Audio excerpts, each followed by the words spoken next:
Hello, good night, ladies and gentlemen. You are here with the Meeting of the Minds podcast. Tonight's episode are Black men and women at odds with each other. Today, you got me, I'm C, Brother Ray, Caroline A, and the Upgrade. So, we're just going to jump right into it. Let's not waste any time. All right, so the first question is: are Black men hated by Black women? Who would like to take the floor? All right, go ahead, Ray. Damn. Um, are Black men hated by Black women? I wouldn't say that they're hated by Black women. I would say that a lot of Black women have a lot of issues with Black men, whether it be relationship issues, friendship issues, growing up in a household with Black men.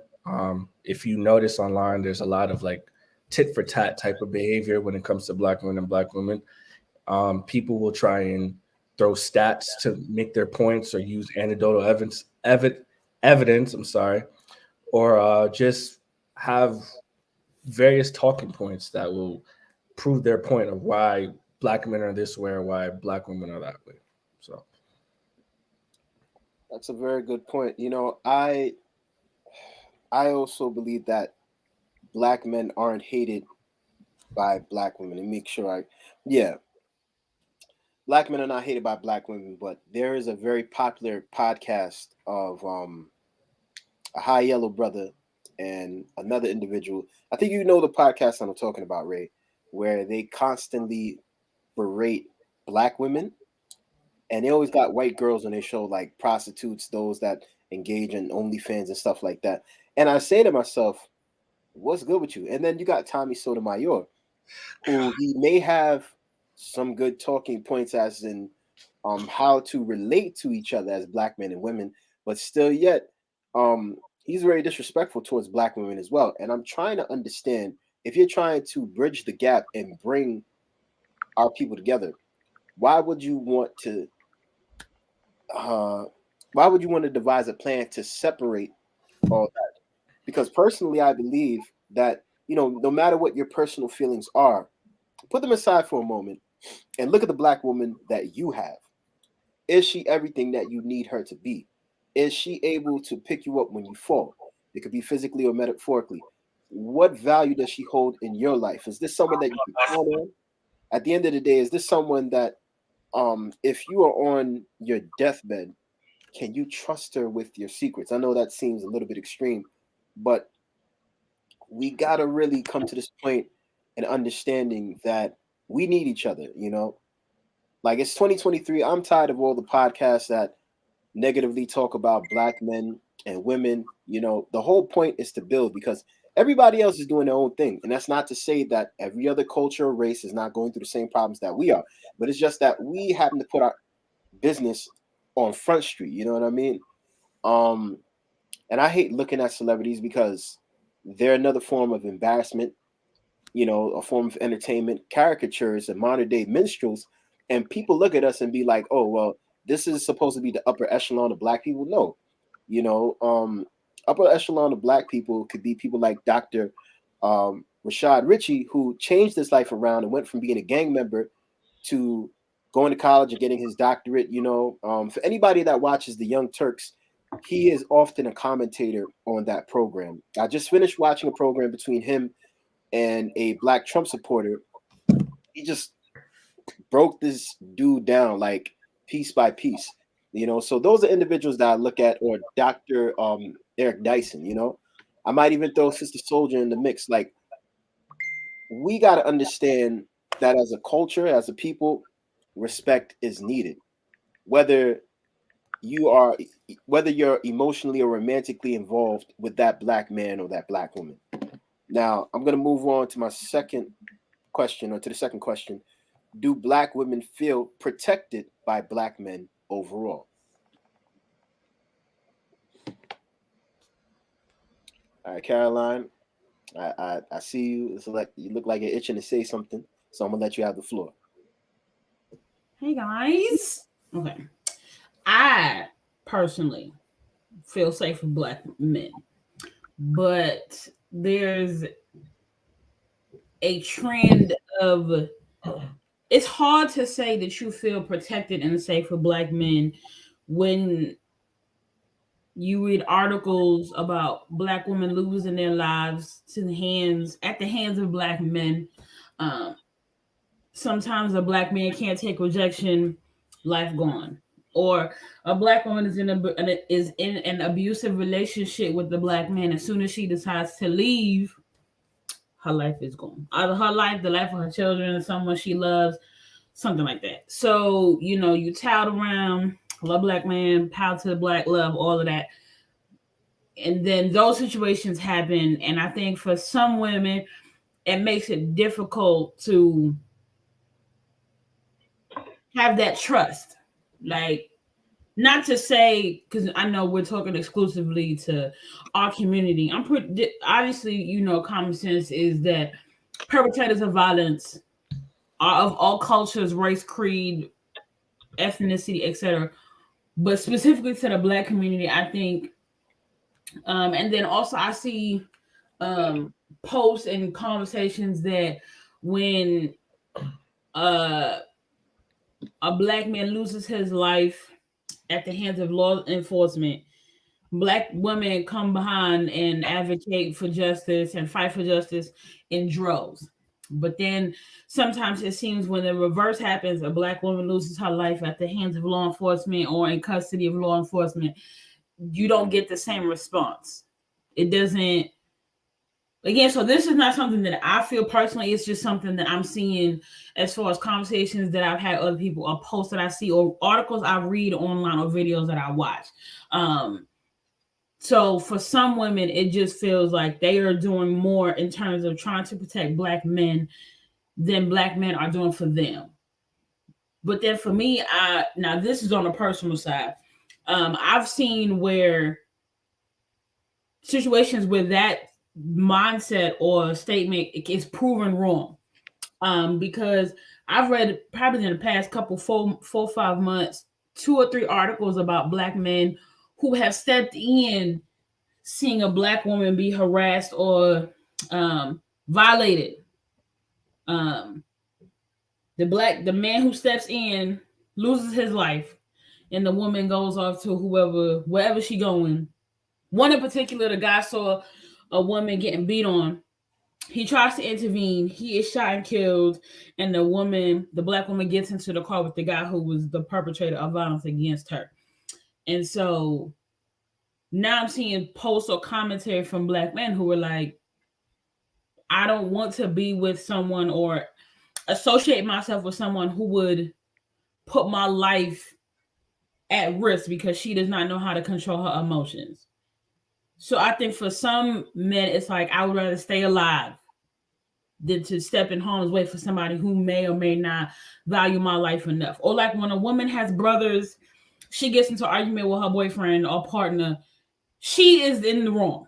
But because in her mind, she got brothers and cousins, she don't call them up to be her boyfriend up. Boyfriend, brother, go at it.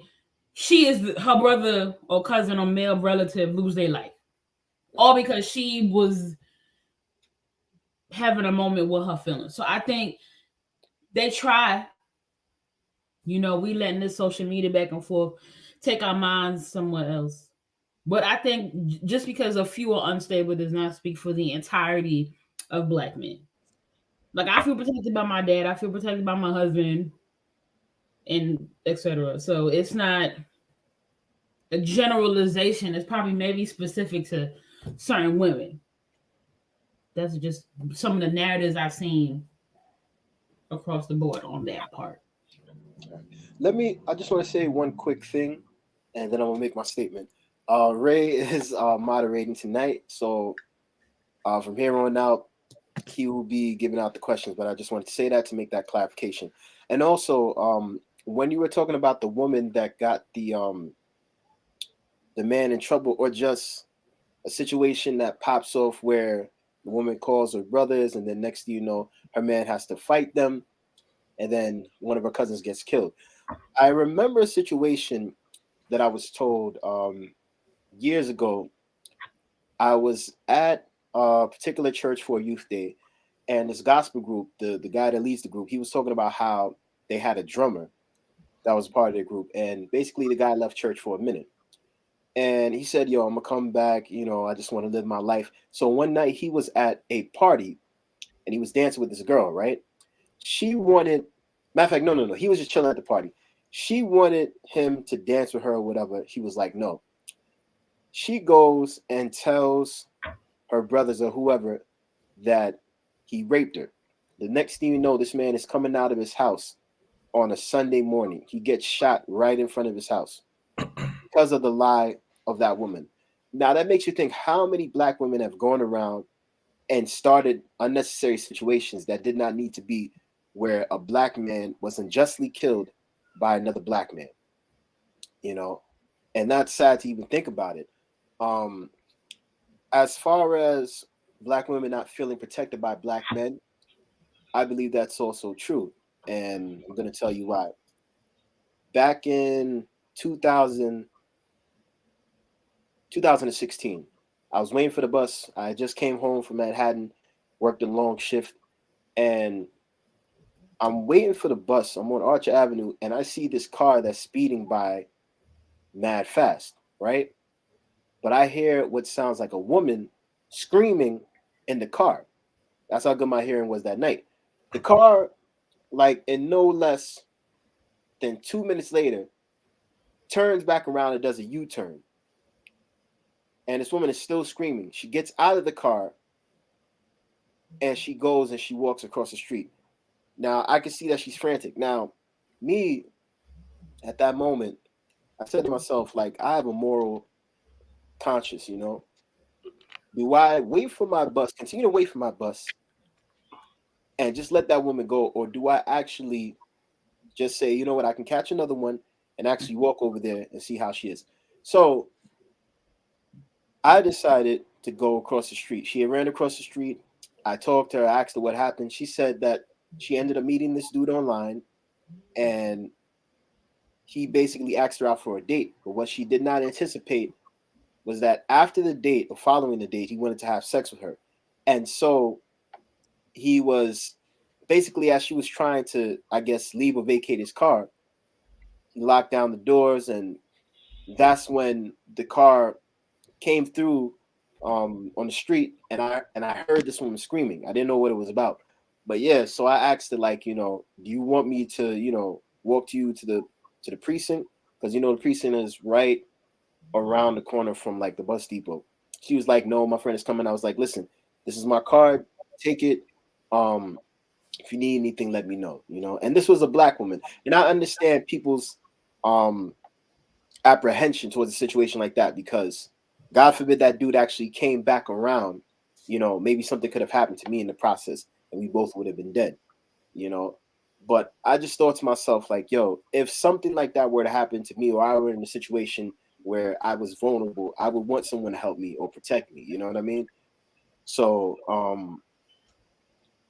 yeah, not everybody is going to think like that. Not everybody is like, yo, I need to be in protector mode, because some dudes will see a girl get beat up and not do anything about it and just go about their day.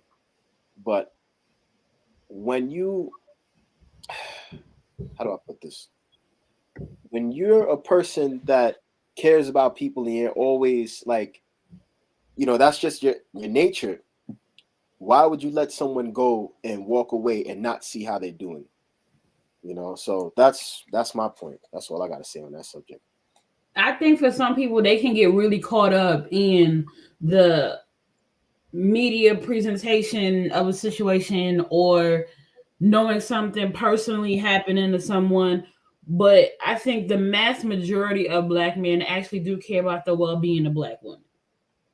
When you take it on a case-by-case basis and you look like, okay, Johnny got a hand problem, or Jonathan need a little more mental help, or he just not stable, he don't need to be in a relationship that's toxic.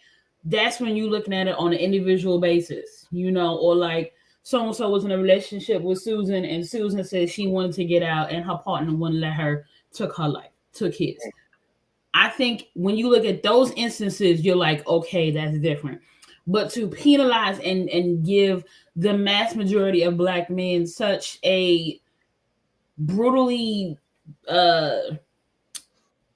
it's the word I want. It's missing from my head, but to basically penalize an entire population of men because of what a few have done, right? Because for me, like growing up in New York, I've had to make alternative arrangements on how to get home, how to get somewhere, knowing what's the best bus route to take to go somewhere.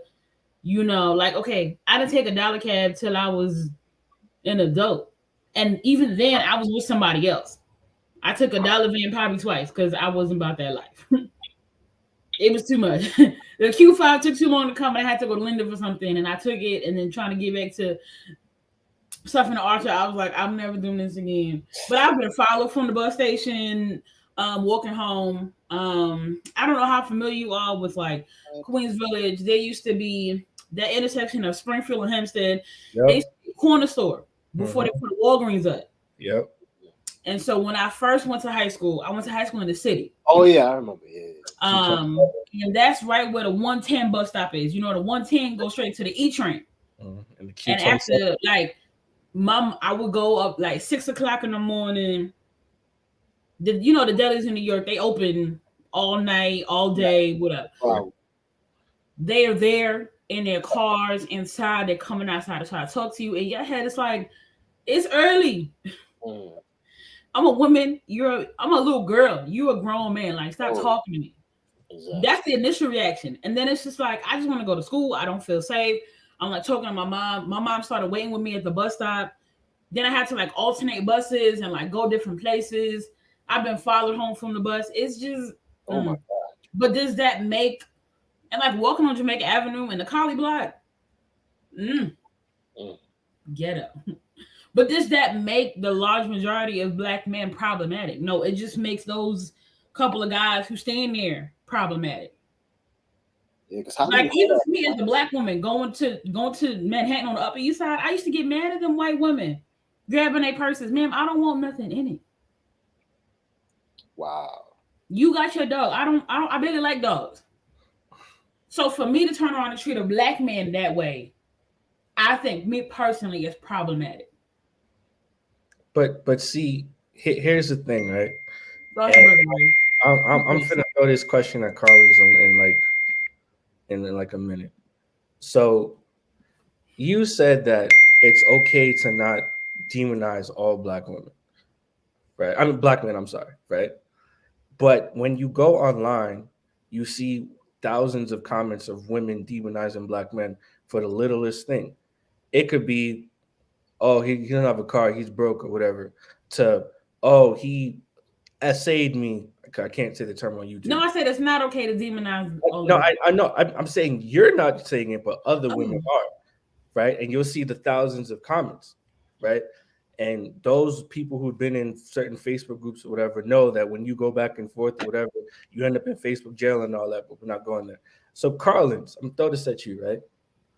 We talked about protection. We talk about being a provider. So it's a two-part question. So what does protect Black women look like? And I'm going to throw this at Caroline afterwards. Do Black men owe Black women protection? Can you guys hear me? Oh, shit. Yes. Oh, there we go. Can you guys hear me? Yes. All right. So, what does protect Black women look like? So, I have daughters. I have sisters, plenty. I have a mother. I have aunts. I have a grandmother, or grandmothers, and I have friends. I have female friends. I have women friends who I would protect at a dime. That they're with me, cousin Pete. We out. What it's not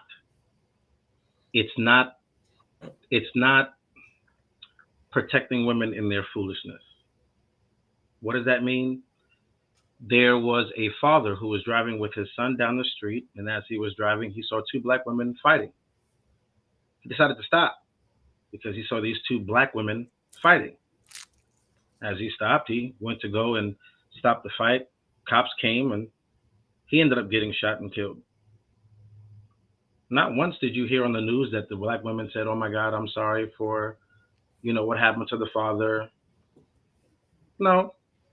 In your foolishness, the answer is no. No man in any woman's foolishness should go and protect her. If a man already tells you and says, yo, like for instance, let's say you're going out to eat or you're going out to the club or whatever. And he, for instance, he says, all right, listen, man, when it comes to men, listen, when it comes to interactions, kind of chill with those things, because some men might be out of pocket, some men might be drunk. You know how some females are, they come in, and now you want to go back and forth with this guy. If me and you are there and you want to go back and forth with this guy, whatever else comes out his mouth, now if he hits you, whoa, it's totally different story. But again, you brought it upon yourself. So now whatever happens after, the consequences after, also you brought it upon yourself, because if somebody's looking 10 steps ahead and saying, all right, listen, I know sometimes females' mouths might be reckless. So, let me just make sure.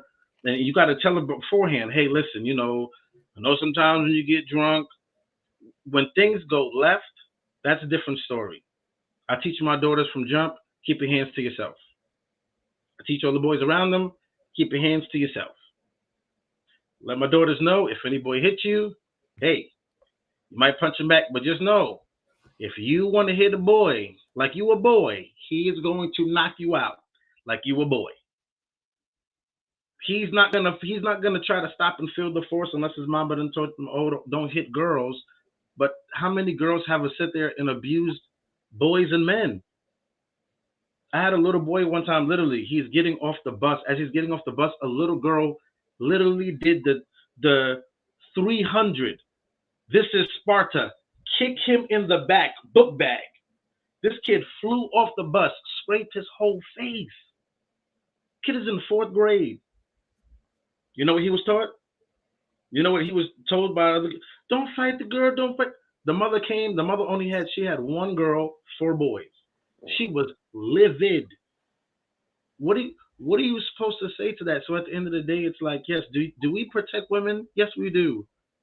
But we protect them when it needs to be protected, not when you're antagonizing a situation.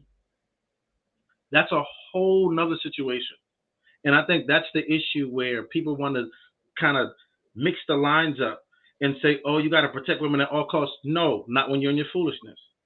Now, obviously, when you're sitting in the street and you're by yourself and, a couple of men are sitting there trying to bother you, a couple of males trying to bother you, yeah, then you should go ahead and you should go and intervene. But not necessarily when it's just, all right, she's all out here like this. Oh. So Carlin, somebody is just texting. So Carlin, let me ask you something, right? So what do you say to those women who say things like, well, since black men don't protect me, I know Brad and Chad will. What do you say to those women who feel as though men of other races are more willing to protect them than black men? And do you, as a black man, believe that there are women out there who want black men to crash out? First of all, to those brown women who believe that these Chads and Brads are going to sit there and save them, the answer is you're delusional. Delusional. There's a small amount. Those are the ones who marry them. The rest of them, you're delusional. So go ahead and think that Brad and Chad is going to sit there and try to save you when obviously they stick to their own code, because we sit there and talk about how women are sitting there dying by the hands of police. So obviously that's a code. That code ain't all black. So it's a code. They're gonna stick by that. No, we're not gonna go there.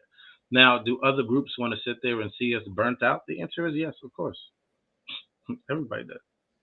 Burnt out? Yeah. Yeah. Yeah. It's yeah. Yeah. Yep. Okay. So to kind of swing it to Caroline, do you believe that black men owe black women protection? All black women, not just the attractive ones, but the non-attractive ones, the non-select ones, the disabled, etc. Do black men owe black women protection all the way around? I have never been asked this question in my life, or even had a So conversation answer about it. it. Like I had to That's think about it. specific, I don't even know what Collins just said because I had to reflect. You I said was some, gonna I say think you said some good just stuff answer it. because I was shaking my head, but Just answer. Carlos is always on point. I just it's only because it's Caroline's turn. I think that it's a what's the word I want to use? Semiotic? No. I feel like it sounds good, but it's not. It's a give and take situation. You don't, as a black woman, put yourself in situations where a black man coming to your rescue means him losing his life. Thank you. And then I also think that there shouldn't be as many conditions as there could be on a man offering up his protection. Like maybe if I come to her rescue, something will happen, or maybe we'll have a conversation, or like she not an Instagram model type. I'm not finna do that. My what they think. Because for me, I try to have that village mindset. I'm trying to redefine and for myself what I think the village community mindset is, right? In that space, what I have in mind, envisioning on that, is that black men and black women take care of each other. And if you're the big solid like that you are, like you come through, you got the testosterone, you got the muscles, you know, you don't even need the weapon. Like you just have you, right? You just talk. And you can have a conversation with somebody and you could change something make it something totally different. Versus me, like my center of gravity small. Like I'm not about to run up on nobody. Like that's stupid. So then Here getting shot hurts, so I'm not gonna do that. I'm not gonna put myself in a situation to do that. You know? So do they owe us their protection?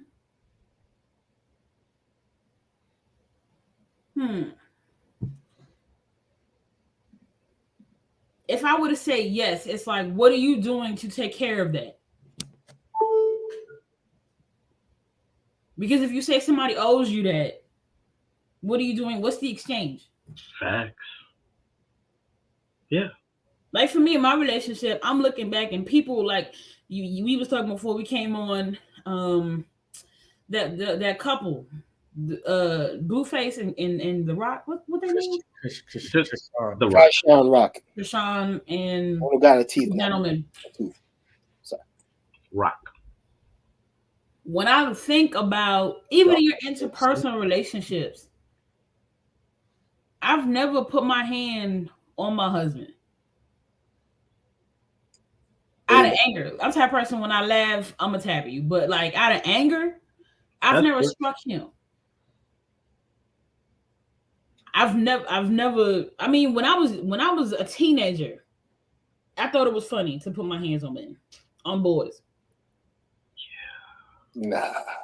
No, because you're not gonna play with me. The boys like to put their hands on you because you have been raised in a culture that tells you if you like a girl or whatever, they put their hands on you. What culture was that? Yo. Hold on, Carlin. Kids that used to be in your classroom were told if they like a girl. I got something to ask. Go ahead. So as I got older, it's like, oh, that's not okay. But now I'm 30. I'm not doing it no more because that's ghetto. Right. For the capital G. Because I don't want anyone hitting me back. Like I said, my center of gravity is small. Facts. You feel me? And my husband's solid. He's not like, you know, go to the gym every day, bodybuilder solid, but he's bigger than me. And I'm not trying to, not to say that he ever would hit me, but it's just a level of respect. Like, I don't want you putting your hands out on me, so I'm not finna hit you. And we were talking the other day about little girls putting their hands on people, on people, boy children. Let some little girl hit my son. Okay, that's not what we're here for. But yes, do they owe us their protection? I would say yes, because that's the responsibility that black men have to the community. But then I also feel that black women have a responsibility as well. You take care of your providers when they come back from war. Hold on, Carlin. You take care of them. I feel like that's okay. The history is so long ago in school, but I feel like when men went to war and when they came back, there was a level of provision. Let me remake your outfits. Let me feed you. Let me clothe you. Let me do all of this stuff for you. It's like I want you to protect me, but I don't want to do nothing for you. It's like I want to harass you and talk bad about you, but you still got to protect me because I'm a woman. Well, if you an ain't shit woman and you don't care about me and all of that, why am I protecting you for you to get up the next day and for you to be like, black man ain't shit? Well, if we ain't shit, neither is our protection. But yeah, to the question, moderator Ray, yes, I feel like it's a ebb and flow type of thing. Like you give the protection, I give something back. Okay, that's a good point, right? And I'm gonna find a word to describe what I'm trying to say, but that's fine. And You got it. It's right there. It's right there. And It's right there, but you got it. Yin and You yang. got it. Yeah. Oh my goodness, thank you. That's what's going to be my next question, right? So if black men have to protect black women, right? We're commanded, quote unquote, to do that, right? What do we get in the exchange for that? That's a good question. Should there be an exchange or something? Should it be monetary? Should it be in the form of food? Hold on, okay. I'm gonna get to you in a sec. Hold on. All right. Hold on. Okay. This conversation is getting pretty good, and I like the direction that it's going in. So I'm gonna throw this to Caroline, and then I'm gonna throw another question. She said, "Y'all get deaf." I feel like it speaks to primarily that balloon distracting me. I kind of want one. We do get deaf. It feels like something similar to what Collins was saying when he was talking about protecting black women, except for situations where their bad decision making leads them into harm's way. In exchange for my husband's protection, I have never put him in a situation where he has to protect me from the consequences of my bad decision making. Amen. Ashe. We're not out here antagonizing people. We're not getting drunk and harassing people. We're not bad-mouthing people. We're not talking to people who are double our size. I say our. I'm saying I'm my size. And then my husband got to come in and say to that. I've never done any of that. I've never done that to my father. I have no brother, so I've never done that to my father either. The one time I was in high school, freshman year, and we had a student teacher from Hunter College. And I stepped in to protect my friend because the student teacher decided that he was going to be bigger than who he was. My dad had to come with me to the city one day to fill out a piece of police report. We had to go by the police department by Hunter College. My dad is in the train station, like, why are you walking so close to the train tracks? You know how in the train station you got yellow line. The yellow line with the raised bumps, right before the train open its doors. Yeah. Well, if you get to Lexington 53rd Street on the E train. Oh yes. Like we don't have time to walk in the middle. Like I'm about to risk my life to get to the 6th train. So like, my dad's like, Caroline, why are you walking so close? And I'm like, Dad, can you come on? Like we gotta go. You know. But thinking back on it, it's like you want to do whatever you want to do. Hey, dear. Hey, girl. I want my son to become a sister. You right. I feel like there's a responsibility that both parties of the community have to each other. Mm-hmm. We both protect each other, but the protection is different. I need your testosterone filled muscles because I don't have them.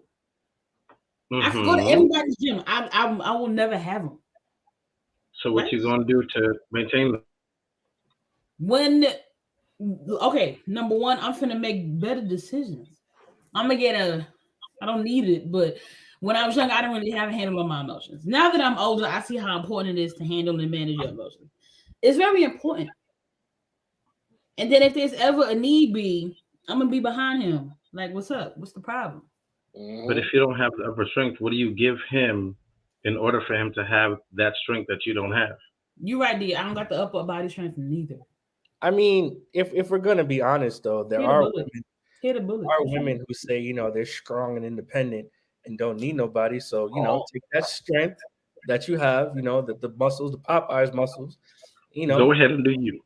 and go lift, 30 pallets of ice melt at Home Depot. You know what I mean? Like, Yep. I Go always lift the find cement, bro. I always find it funny when I hear women say that they're strong and independent. And I look and I laugh because I'm like, you're so strong and independent, but you couldn't pick up this heavy chair. It would take four women to do the job of 2 men, more than likely. Right? And my thing is we talk about protection and things of that nature, but what about the Shankwella situation, right? Black women didn't protect black women. It was a black woman or trans or whatever who beat up that black woman to her death, right? So I'm gonna throw this question to Gabriel now, and I'm gonna ask: should black women protect black women? That's a good question. Absolutely, 100%. If you're going out on all these girls' trips, if you guys are hanging out with each other, you should be protecting your sister, because God forbid there's not a man around. You got to make sure that your sister's good, right? Mm-hmm. Now, in reference to the situation with the young woman that you just mentioned, sad, tragic. She got set up. Those women were jealous of her. I could even take it back to the situation with the girl that was in the hotel, and she ended up walking into the deep freezer. Oh yes, Kanika, she was in Chicago. Yep. What? You know what I mean?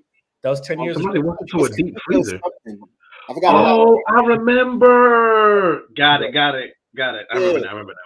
So looking at those two situations, I would have to say to myself, like, yo, black women, just like how black men, we expect each other to hold ourselves accountable. Black women got to hold themselves accountable and protect one another, because God forbid something happens, you might have to fight. You might have to scrap. You might have to pull out your pocket knife or whatever. You know what I'm saying? Like, you don't realize how strong your friendship is until you're in a particular situation. You know what I mean? Like, one situation that really upsets me to the core, right? Because, and I'm gonna say this, I'm trying to be respectful. Black women have to understand there are certain spaces that you should not involve yourself in.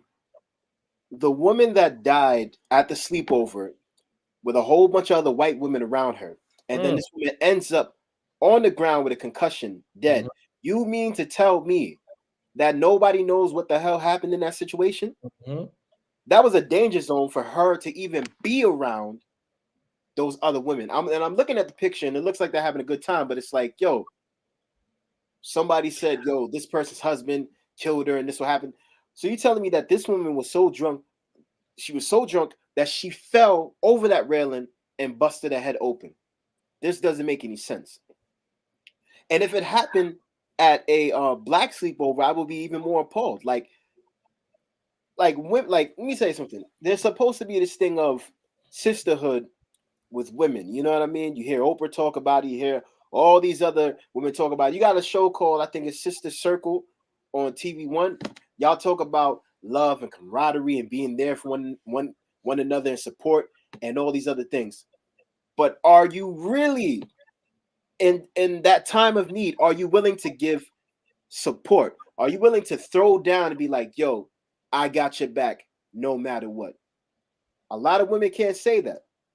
A lot of women are catty and chatty and like to fight and argue. Like, sometimes I hear women say, like, yo, that's why I don't have female friends. I have male friends, because with females, they like to be jealous and fight all day long. But the same thing happens with black men also. Like, it's crazy, but we get jealous of each other. And I'm like, yo, what? I'm like, what in the world is going on to the point that we're beefing with each other? You know what I mean? If I'm your brother and you're my brother, we should have each other's backs. No question about it.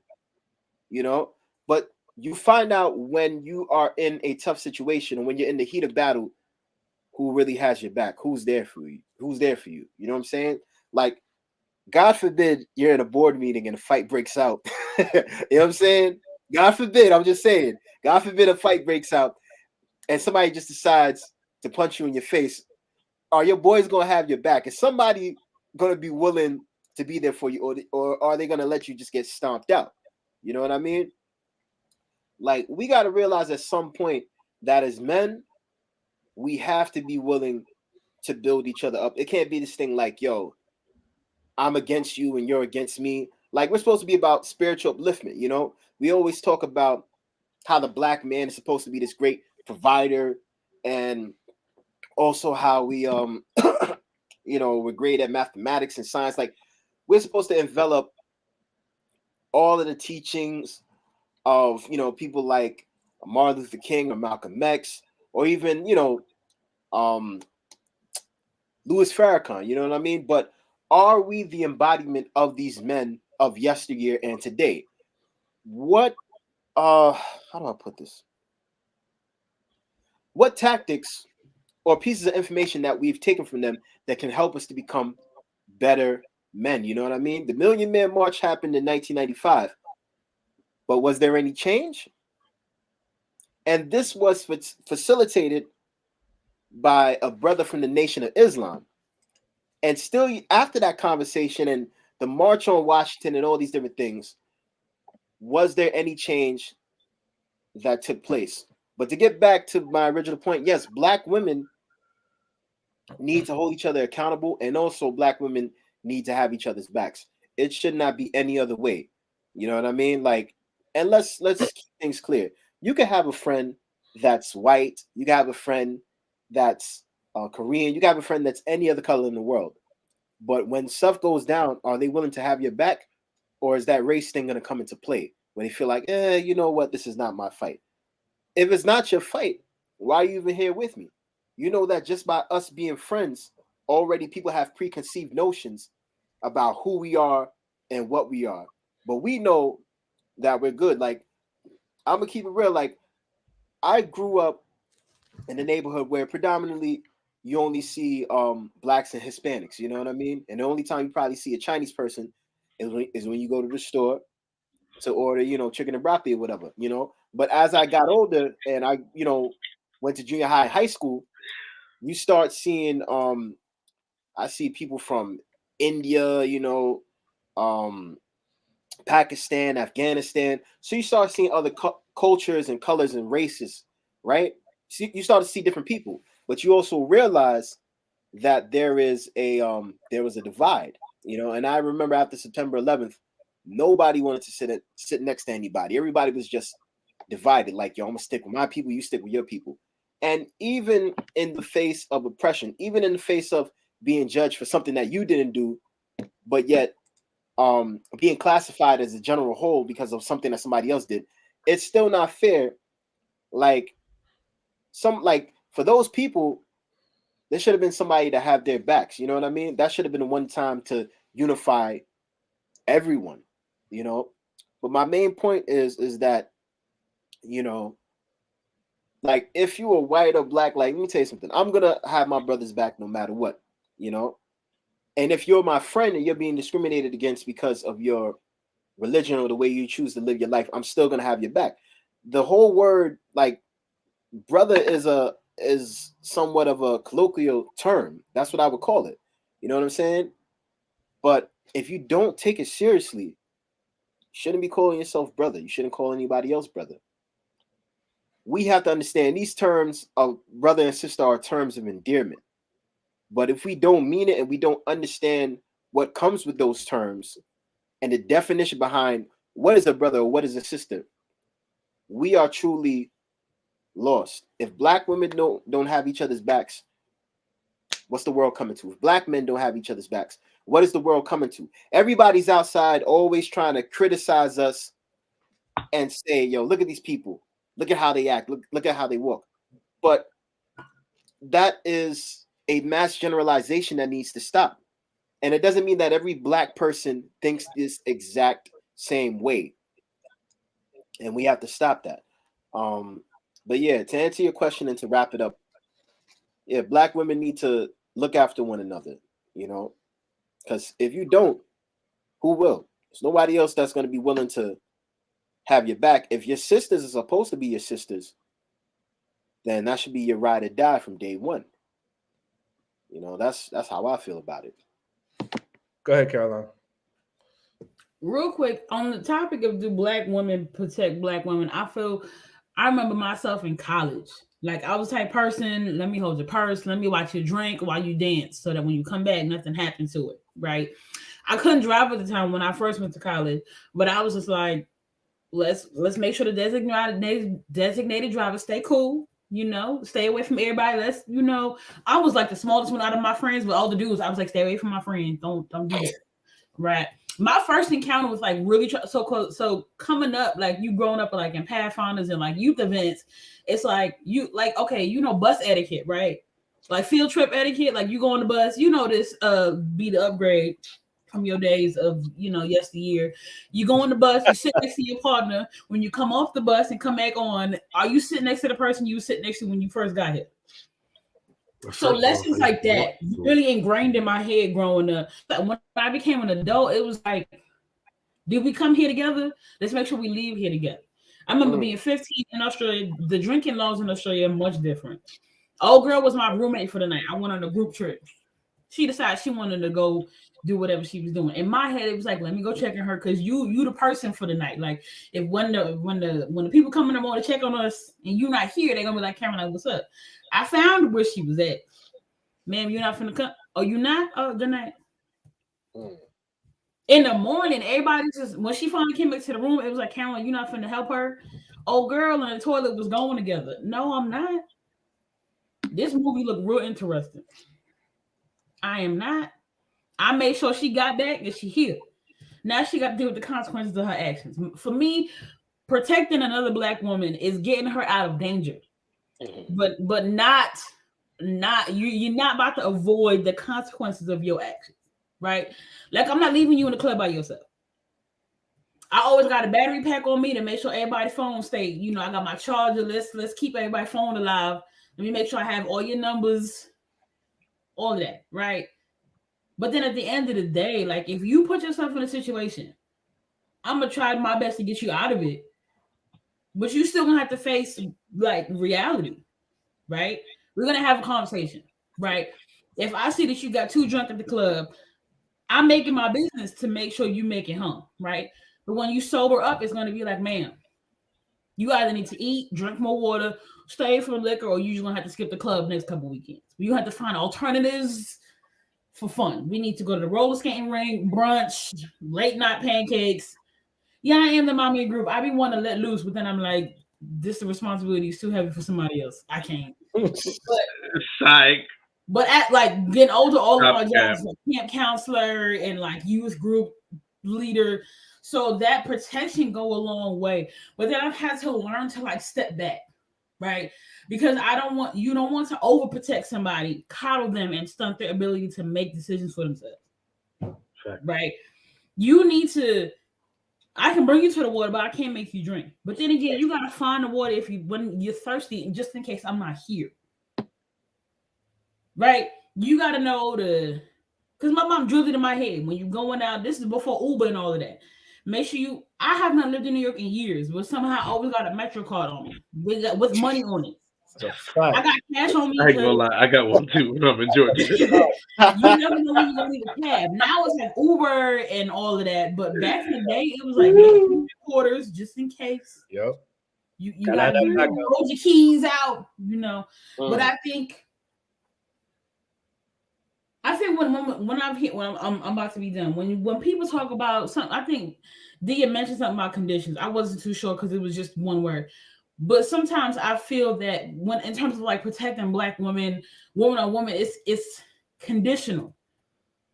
Like it may come with relations. I don't like how you dress. So you dress a certain way, so I'm not finna step in. Or you look a certain way, you talk a certain way, you look a certain way, so I'm really not. It's not my speed, and I think that's where the danger come in. You know, I feel like that's a whole nother topic. But yes.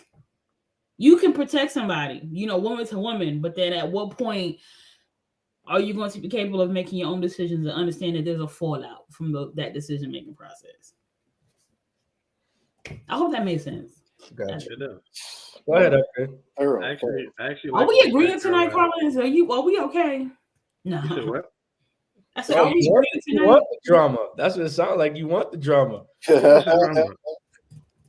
We going Caroline wants the drama. I don't know what y'all talking about. Listen, when the smoke comes, the smoke comes. If it don't come, it ain't here. It ain't here. It's authenticity. So, like it goes both ways because I do understand what you're saying, Caroline. Because I mean, like, I remember being in college, and I used to host these out of state parties. So we would go, college tours. One time we were in Virginia, and Black College Weekend, and we were having a pajama party.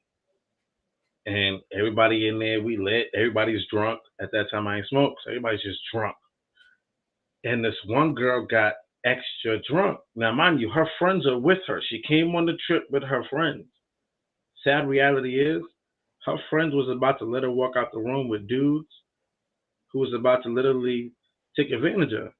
And me and my friend had to literally stop them, almost fight them for a girl who was drunk. The next day, we had to literally tell her, like, yo, listen, it was about to go left on you. You know what I'm saying? Like, you didn't even know what was going on. And did I feel a duty to protect her at that moment? Yeah, I did. But again, if it would have happened again and you would have got drunk again, you'd have probably been left to your devices. You know what I'm saying? Like, all right, girl, the first time I done saved you. Second time, it's like, come on, you want me to, what we doing now? You know what I'm saying? And another time where sometimes it's where are men obligated to protect women?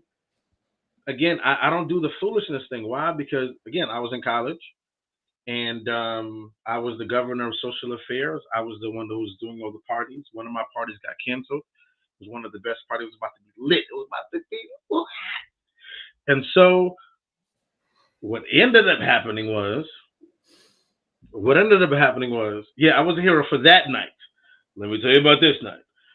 So then what ended up happening was, and it was just me and a couple of friends though, but mind you, we had to realize like, yo, this was kind of wrong what was going on. This situation, there were no parties on campus, so the party was canceled, and it was just a bunch of fires being lit on campus. Like, mad things going on.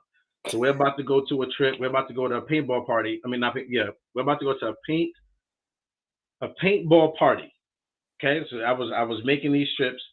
5 o'clock in the morning, I get a phone call, and I was also an RA. So I'm governor of social affairs. I'm an RA. I get a phone call, and it's like, hey, this girl who claims to be my sister on campus was like, hey, I done got SA'd. I need you to come over. I'm like, all right, cool. So not all right, cool, but I went over there and on some like, hey, what was going on? Now, mind you, I'm about to get on the bus. I got people waiting for me. So I said, listen, I need you to get on the bus. I need you to go to the hospital. I have this RA who's with you. She's going to go with you to the hospital. She's going to go get the whole kit with you and everything. So the girl had refused. She kept on refusing for a kit. Kept on refusing. So it ended up going to trial on campus to where the girl had lied. Right? Now, I never sat there and said, hey, you know what I'm saying, she did this, but the crazy part was the person who she had lied on was somebody who was literally like my brother. Today, that's my brother. You know what I'm saying? So it's like, and it was like, you almost literally ended his career. Literally the future that he was making for himself and his family, all because you lied, because, you were a VR trooper, and it just so happened that night, you happened to get a little loosey-goosey, you know what I'm saying? And, you know what I'm saying, like, it went left and you don't want to be embarrassed. So it's like, you wanted me to protect you, but at the cost of then hurting my brother who then didn't even do anything. You know what I'm saying? So it's like, there are times where, as men, you need to have discernment of when you are protecting, because at one point in time, you know what I'm saying, like, it might be you. You know what I'm saying? Somebody might say, oh, that was you, when it really wasn't you. You was literally trying to protect someone. Or something might happen to you. So it's kind of like you have to assess the situation.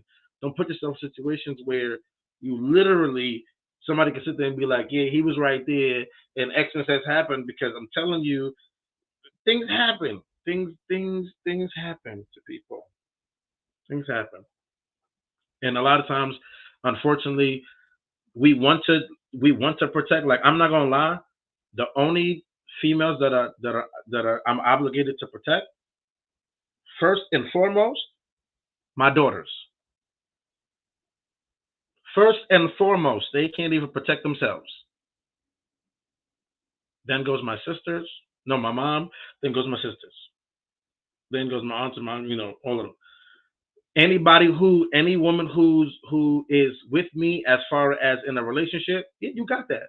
You with me. So obviously, if I got cousin Pete, you protecting me. I gotta protect you too. So you with me. You know what I'm saying? But anything outside of that, am I obligated to? And I'm definitely seeing the situation. It's like I can't really, and I know I really can't help you. Like, this dude got a gun. I don't have one. He's chasing you. I don't know if I'm really gonna do that. But different from if I have one, he ain't got one. He's beating your ass. I'm sitting there like, hey, different story. You know what I'm saying? Like, there's situations that we can kind of assess. But am I obligated to just off the rip, just because you're a black woman and I'm a black man? No, no, nope, nope, nope. I got other people to take care of that. At the end of the day, if I get erased, nobody's calling my daughters. Nobody's calling my son and saying, hey, excuse me, I want to thank you for your father who saved my life today for the foolishness of the things that I. And so that happens. Yo. Bring it on. So the answer is no. True. But I will protect women who are with me, though. I ain't gonna lie. And if you don't feel protected, by the way, if you're around me, please stay away from me, because obviously the energy is not there. You know what I'm saying? You shouldn't feel protected. If you don't feel protected by any man who you're around, please go. Don't force yourself to be there. You're already setting yourself up for failure. And if your energy is one of them tussling ones too, like, ooh, I want to get this guy kind of in trouble, but I don't. Yeah, just run. Just guys, just run. Because what's out there? But I'm done. Go ahead, Gabriel. All right. So, false accusations these days of being essayed are very common. You know what I mean? I'm trying to. All right. So I'm going to mention the situation, right? There's this YouTuber named Kai Cenat. I hope that I'm saying his name correctly. Mm-hmm. Basically, he held a party New Year's Eve at his house. He had a female friend. He saw that she had a little bit too much to drink. So he told her, instead of you going out and getting in the cab, if something happened to you, I would rather you stay in one of the rooms upstairs. That way you're safe. And in the morning, you can leave. What he didn't know was that somebody would go and sexually assault her, and she ended up getting raped. He later on found out that the person that raped her, the person that essayed her, was actually the assailant was a friend of his, or I guess you could call it an acquaintance. So everybody came out to Kai Cenat, and he cooperated with police in every way possible dealing with the situation. I didn't know the brother was 19 years old, you know what I mean? But people are coming at him. He didn't do anything wrong, right? Now look, if she had went and got into a car, right, and let's just say the driver did something to her, or let's just say her walking outside the house, something happened to her, they would still find a way to blame him. You know what I mean? The sad thing is that he thought that he was doing something good by having her stay at his house in one of the rooms that was not occupied because he had security there for the party that night for New Year's Eve. He wanted to make sure, like, yo, I don't want you going out there. I know you've had a little bit too much to drink, and you know, I want you to stay here. In the morning you can leave, like, but I want you to just sleep this off until, you know, you're good in the morning. So now this is hanging over his head, you know what I mean? And even though he's the one that did not commit this crime, they're trying to in some way insinuate that he's responsible because of the fact that he knows this guy. He didn't know that dude was going to do that, and even if it was an acquaintance, or even if it was a friend, it's like, you cannot blame me for something that this gentleman did. He needs to go to jail for his actions. You know, I also want to talk about another situation. We know the highly publicized case of, what you call it? I think it's Mike Tyson and Desiree Jackson. I think that's her name. If it's not and I got it wrong, you guys will let me know. But basically, what I heard, Mike Tyson did a one-man show, and he did it as a film. I think I was watching it on HBO, one of those other cable networks, and he said right before his situation came up, she actually accused another man of rape. And what happened was that Grape. that whole thing got Grape. Because grape. Sorry, because you don't want to get kicked off of YouTube. That's some Yeah. grapes. Yeah, so she so she tried to say she got essayed by another man or assaulted, but that case never happened and it got dismissed. But because of the fact that Mike Tyson was I guess you could say, a polarized figure, and he already had a tumultuous relationship with actress Robin Givens, it would only be right to choose a dude like that as a scapegoat and put him into jail. And he ended up serving I think about 3 years in prison. But and he did the 3 years. He never said that he was guilty. He knew what it was, and he knew that because of his just his personality and who he was at that time as a boxer, that he was an easy target. You know what I mean? He was an easy target for them to get, and they did. I'm going to talk about one more thing, and then I'm going. Imagine you're walking down the street minding your business. All of a sudden, some woman gets raped or essayed, right? Then she goes to the police, and the police come to her, and she says, "Oh, she dreamed that this was the dude that did it to her, thought that did it to her." And he ended up serving about, I think, 28 years in prison. He just recently got out, But how do you dream about somebody doing something to you? You don't even know who it was, And what, to make matters worse, police threw out all the other information that needed to be presented at his trial, and he just got sent to jail. And yes, this was a black man. I don't know the ethnicity or color of the woman that accused him of this, but what I've realized is that history has a way of repeating itself. We have heard of many stories where black men were in situations where a white woman was assaulted. We all know the story about the Central Park Five and how that played out. But this is not uncommon, And at some point, we have to really take down these statements and be like, okay, well, how did this happen? How do you know this person? What was this situation? And really gather together all the facts, because it's easy for someone to make up a case and just throw you in jail quick without any information, without any facts, just blanket statements that anybody can make. But yeah, it's crazy, because it makes the real situations, they give less light to them, because now you have people coming up with allegations and stuff, and they're not able to back it up and prove it. Like was it Scott Bale from Charles in Charge? He was accused of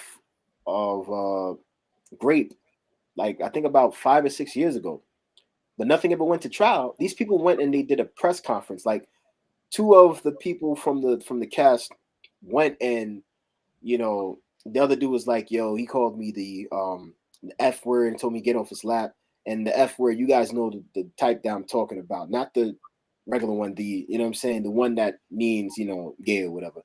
But nobody could ever prove it. Now, there was a thing where years later, after the show was done, Nicole Eggert, who was one of the ladies that accused him of the rape, they had a sexual relationship when she was already in her early 20s. And even though that situation seems weird, at least then she's past the age of 18. But it's very easy for people to make allegations, But what you don't realize is that just because you're angry or you're bitter about life, or what am I trying to say? Just because things did not go right for you, it doesn't give you the right to create a false narrative or a story. Because now that man might be in prison for 40, 50, 60 years because you decided, I want to be mad at somebody today. I want someone to lose their life. Like the dude that ended up going to jail, that I think he played football, and this white woman ended up in court and said, years later, like, yo, I lied. He never assaulted me. It never happened. He never touched me or did anything. That man's life was ruined because of the lies that you told on him. But yeah, that's all I want to say. Go ahead, Upgrade. So it's a crazy story, kind of like there's this guy I know. I'll tell you who he is after. Where he was dealing with this white woman. Well, he was dealing with, let me say, the Barbie. Okay, I don't want to call white because white is on the screen right behind where it says street and duck. So anyway, so Barbie. He was dealing with this Barbie, and as he was dealing with this Barbie, him and this Barbie, they were having this, passionate time together. And it wasn't nothing passionate to the point where, anybody was hitting each other, but it was to the point where, they had a little love bite or two, a little love tap. And this love tap ended up to the point where she ended up having this false allegation. So what she did was, the police station was right downstairs. Instead of going downstairs to the police station, she went to like the friends that she knows, the people who she knows. And crazy part was like, she ended up trying to get this man in trouble, right? For no apparent reason other than it was just like love bites. And then when they went to court, the judge sat there and he asked a woman and said, hey, listen, let me ask you a question, ma'am. Like, was this physical or was this a love bite? And she actually said, no, this was a love bite. Like, we're intimate, stuff like that. Things were going on. And the judge said, well, you know what? Today's Friday. Come back on Monday and you're going to be, arraigned and you're going to serve some time in jail. And so, this man ended up just, disappearing or fleeing the country for about, a good couple years, couple decades or two. Ended up coming back to America. And then as soon as they came back, they ended up going to jail. Customs done caught them at the gate, ended up coming in jail. And then when they went to court, when you hear like the case and stuff like that, like they really have no proof because everything's pretty much made up off of this lie that this woman had made. And then it was crazy because the woman didn't even make it. So then you come and realize that it wasn't just the woman, but it was also the guy who she was involved with. And the crazy part is like, I'm still looking for like lawyers to help with like the pro bono and stuff because it's like, it sounds crazy because it's like the truest story is like, it's my dad. You know what I'm saying? Like, this shit happened to like my daddy. You know what I'm saying? Like, it was to the point where, and I had to learn how to like difference from protecting females and then staying away from certain ones. I'm not saying all because there are different ones. Like I have sisters. There's a difference of my sister. You know what I'm saying? Like seeing her in a situation where it's like, I know she's about to get her ass beat. And then there's a situation where I see her and I'm like, I know she's about to handle this and she got it and I'm good. You know what I'm saying? There's a difference of protecting. But it's like, sometimes there are boundaries, like, and it's like we have to teach kids at a younger age because they don't understand. They don't even understand, like, they don't understand what they're thinking of in their own mind. They're thinking of, it's escape mode. I give you another scenario and I'm out. True story. This is about 6th, 7th grade. There was this kid. His name was C. He looked like, Gumby. Okay. He was just real small, skinny, real small guy. And he had this friend, and the friend who he had, and I don't like want to offend anybody, but this is just telling the story and stuff. But she was kind of like as big as Precious, not Precious the movie. You know what I'm saying? I don't want to say the real person's name, but because she actually lost some weight. But in the movie, as that character. So this is 6th grade, and one day they end up ditching school. So they all ditch school. They end up going to this girl's house, and it's like maybe 5 people.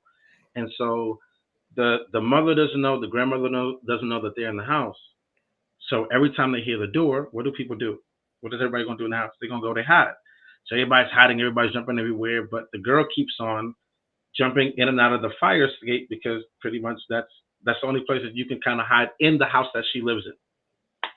So we doing that back and forth for maybe 2 or 3 hours, 4 or 5 times. All right, party done. Now let's fast forward to a Saturday morning. Saturday morning comes, Donnell Jones is playing, Is This Love? You just hear the drum just playing on the beat. And all of a sudden, sees mom just knocks on the door and she's like, hey, listen, we have some company. So he comes outside and who he sees, Little Precious. And he sees her mom and, the stepdad. And he's looking and he's like, what's going on? And she's like, well, the mom is trying to, the mom is coming to tell you something. So the mom is like, hey, what's going on? And she's like, hey, well, come to find out, you try to grape my daughter. So C is there astonished and look because again, C is like Gumby. C is small. He's like, literally, he's the skinniest thing to a frail, and then there's Precious. So for a minute he's quiet. He doesn't say anything. Why? Because snitches get stitches.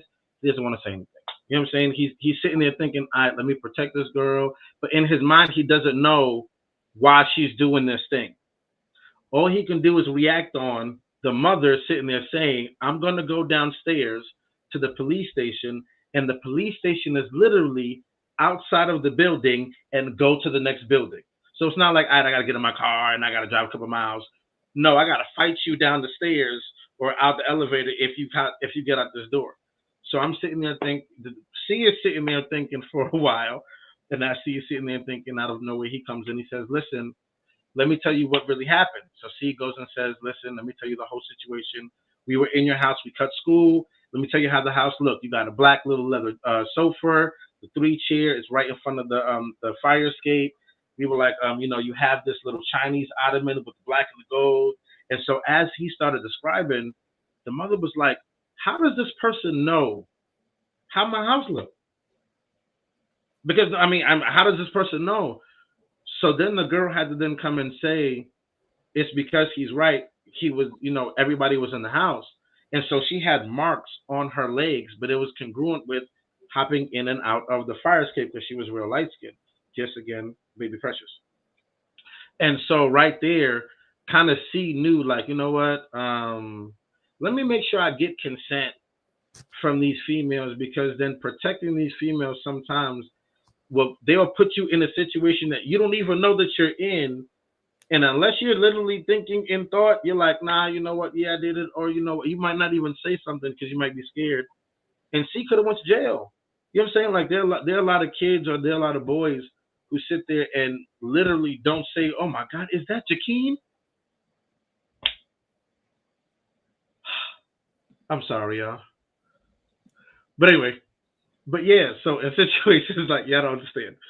But in situations like that, one thing that you really have to do is you really have to learn to protect yourselves. Nowadays, definitely as older men and older women, and teaching the younger generation,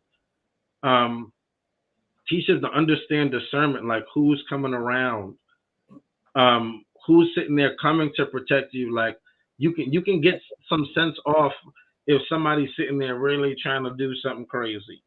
And that's pretty much it. What happened to C? Oh, what happened to C? So pretty much when C told, right?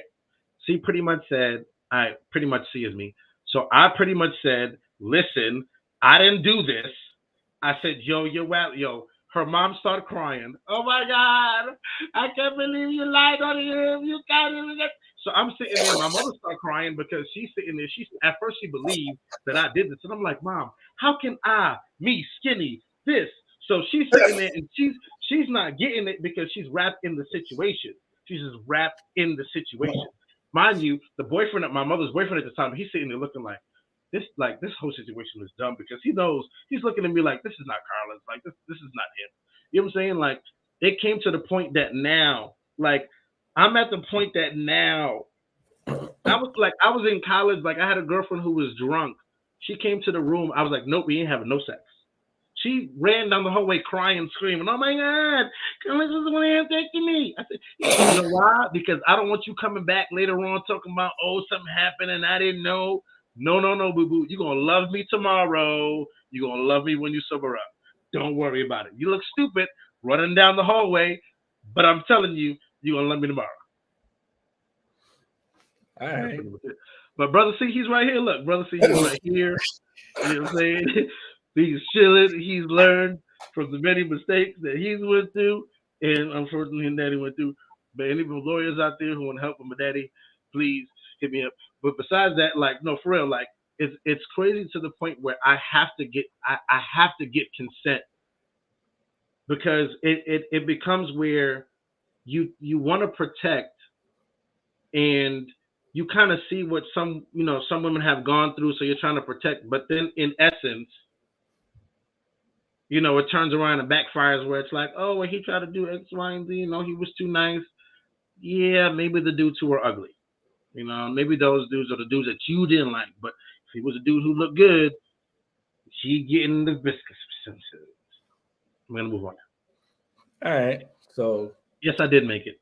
I made it. So you guys all brought up different scenarios, whether it be from the news, your personal experiences, or other people's experiences. So my next question is, should we use personal stories, news stories, social media comments, posts to judge each other in the community? And I'm going to throw this at Caroline first. Yeah, right.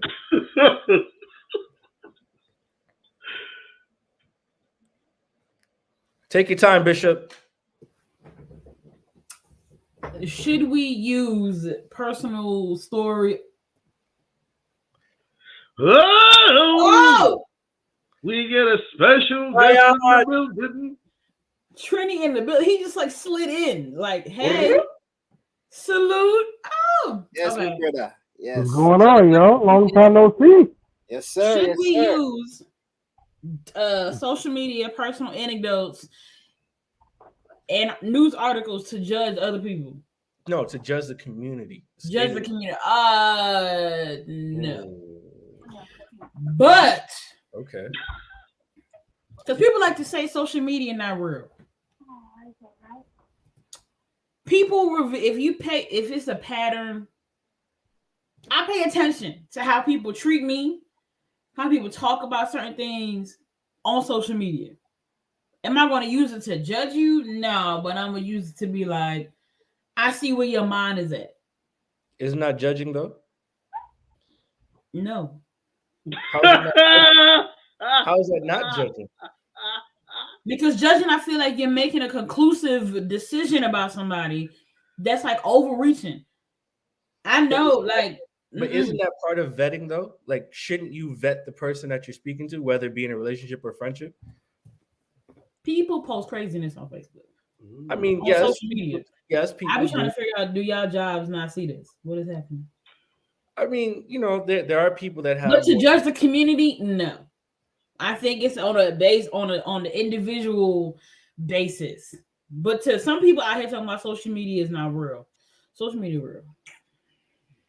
I mean, I agree to that to an extent, though, only because there are certain aspects of social media where you'll have people say like, well, black men deserve to get shot, or black women deserve to DIE, or black men are the worst fathers in the world and they're the downfall of the community, or black single mothers are the reason why the community is where it's at, where it looks like a third world country.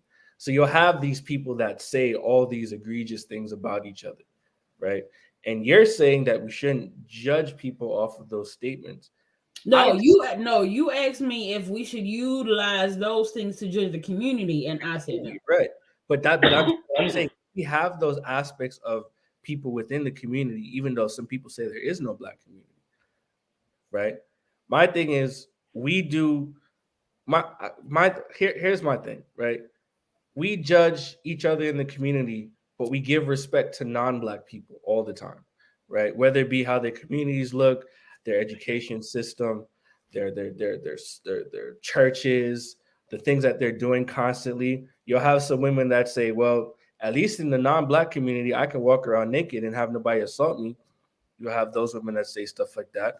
You'll have black men that say, well, at least non-black women, they like the nerds, they like the educated lames, they like the non-select guys, as they call themselves, right? So if you have those people within the community that's saying that type of stuff and looking at other communities and saying, okay, this is the standard, that's the baseline, where do we fall then? Are we below the standard? Are we below the median? Because in our community, everything that's wrong is always pointed out with us, whether it be women that have STDs, whether it be men who are unemployed, whether it be Black children Black boys reading at a 4th grade education level, Black girls have high STD rates. Everything that's negative is always pointed out to our community. So where do we draw the line? And that's for everybody.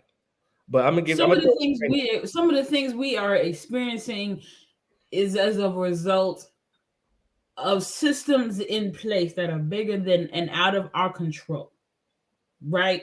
So a lot of this media output and podcasts and conversations and all of this stuff, for me personally, it's like you put a pressure cooker on and everything inside is trying to come out.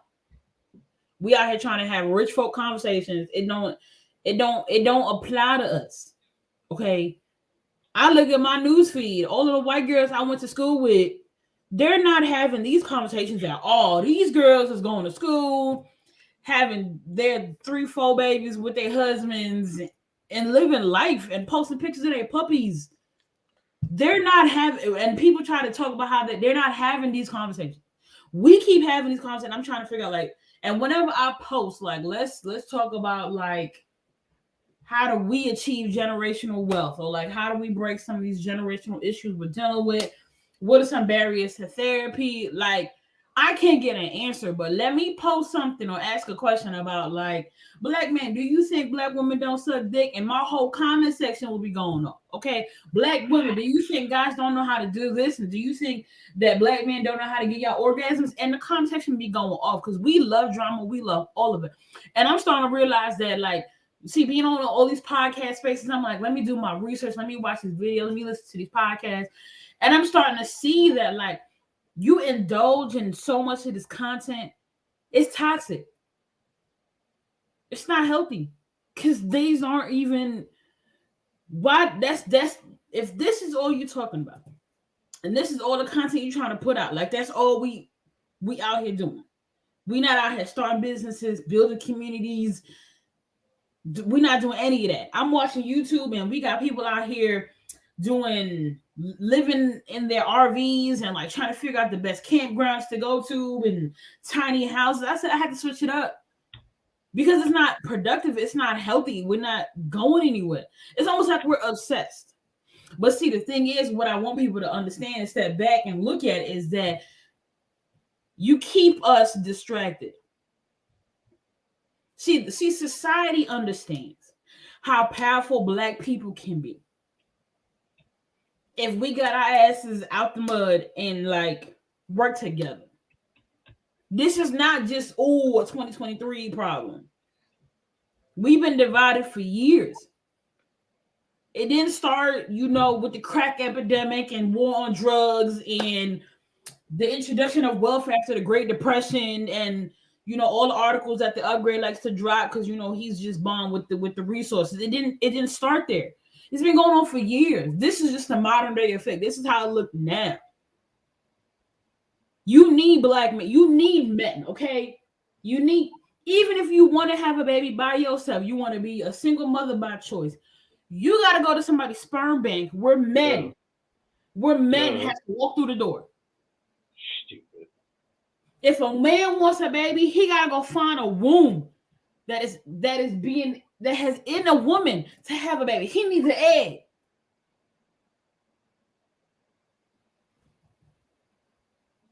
After a while, your hand ain't gonna do nothing. If you are a heterosexual man, you're gonna find a woman somewhere. If you're gonna pay for it or whatever, you're gonna find a woman. Right. Even for the bare need of physical intimacy, you're gonna find a woman. And they're gonna find them hoes. They everywhere. You're gonna find something. 304s. 304s. But we like having these conversations and separating and doing all of it. It's not healthy.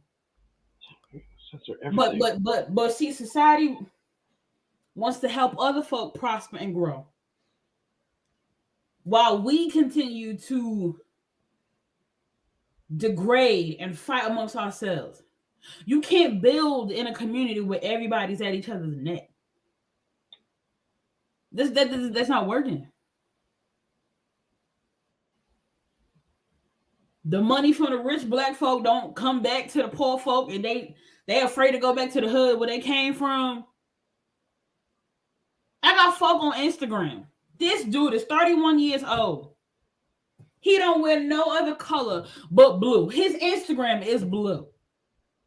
Sir, at some point you're gonna have to stop gangbanging. Like, that's not a white people issue. I've never seen him tell anybody like happy birthday regular. Oh man. Oh man. C's, C's down, B's up, and I'm like, can you? I had to think about it. That's crazy. No. I'm just saying, if we really out here having conversations about like, do black men protect black women?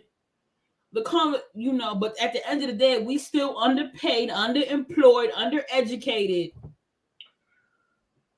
Men are still choosing to make babies, and women are still choosing to have babies with men, and all these choices. But at the end of the day, like, it's much bigger than like who paying the bills and who providing and protecting. This is years and generations of issues and trauma and pain that like people think they're healing from by saying, "Oh, I don't want to get married, and like I'm gonna wait till I have babies, and I'm gonna get all the degrees possible." But are you really healed though? Like, you done seen your therapist, but you hate black men, but you have black sons. You hate black women, but you don't want nobody doing what you do to women of your daughters. Like mine. You say as soon as you have a daughter, you talking about you finna get the gun out. What you finna do to these men, you finna do to these women what you don't want nobody doing to your daughter. Or your actions don't become real until somebody says, "Oh, what if it was your daughter? What if it was your sister or cousin?" Why does somebody have to put it in the terms of the woman that you know for you to understand that your relationship habits are harmful? They hate black men but love black dick, and I don't understand. But hey. Where are the musicians? Oh God. The question you asked me, Ray, I feel like it ain't got nothing to do with what I finished saying. No. It ties all in. Okay. Because as long as the moderator approves. No. It ties all in because my next question is, I'll throw this to Ryan.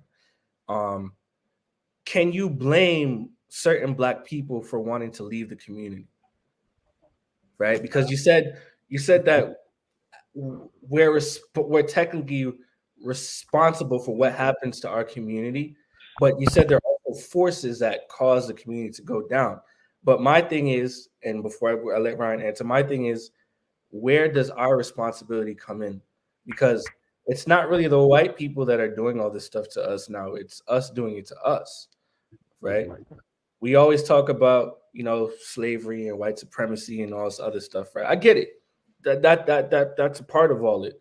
But it's not a white person that's, assaulting black people like that.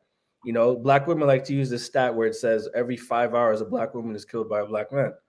Right? Those are your divestors, Cynthia G talking points and stuff like that. And then on the other side, you'll have men saying, well, 80% of black women are divorcing black men, right? So it's not white people doing it to us, it's us doing it to us. So to Ryan, I'm gonna ask you, do you blame certain groups of black people, black men and women, for wanting to exit the community and have nothing to do with the community? Y'all can hear me? Can you hear me? Yeah, go ahead, bro. All right. Good day, everybody. So I want to say, it's not like I blame them. However, you leaving would definitely be equivalent to a black father leaving his son or his daughter. Leaving your community will never help you, because now it's like it's almost as if you're taking yourself outside of blackness and be like, yeah, I'm black, but I'm over here now. So now I'm better, and I'm doing so much better. I'm better off. I'm smarter than you, and whatever. I move different, and it gives off like a Hollywood spirit or some type of self-wealth kind of spirit, if you will. And I don't like that. If you want to help, yeah, sure. You want to move out the hood, that's fine. Do what's better for you and your family. However, don't just have all the information and decide to hoard it to yourself. Because I don't want to see you at a funeral talking about, oh, I feel like I could have done so much more, and oh, you just never know what you have until it's gone, and now then what? I don't blame anybody for moving out there, and I don't blame anybody for leaving so-called black community. However, once you're black, you're in the community forever, whether you like it or not. That's just a simple fact that people have to come to terms with. Because no matter where you move, no matter where you go, cops are still shooting folks. People are still getting raped. Great. Things are still going to happen whether you like it or not. It's just up to you to move accordingly so you won't be anywhere near that kind of issue. Now, I will say at some point, we have to take accountability for our actions. A lot of people love to yell, oh, that's just too much jail time. Is it? You took a life. Because just a few years ago, it was an eye for an eye. You take someone's life, that's a death penalty. Now you get 25 max, if not 30. And the whole gangbanging situation, at some point, dog, it's got to stop. It has to stop. Because there should be no reason for why you just don't like the color red. Like, how you going to just your kids? They all going to wear blue? And now your kids are in trouble. It's like you're repeating the whole cycle. Just drop it, bro. I understand. I get it. Great Street, Crips, all that. I get it. But it's got to a place where it isn't how it started.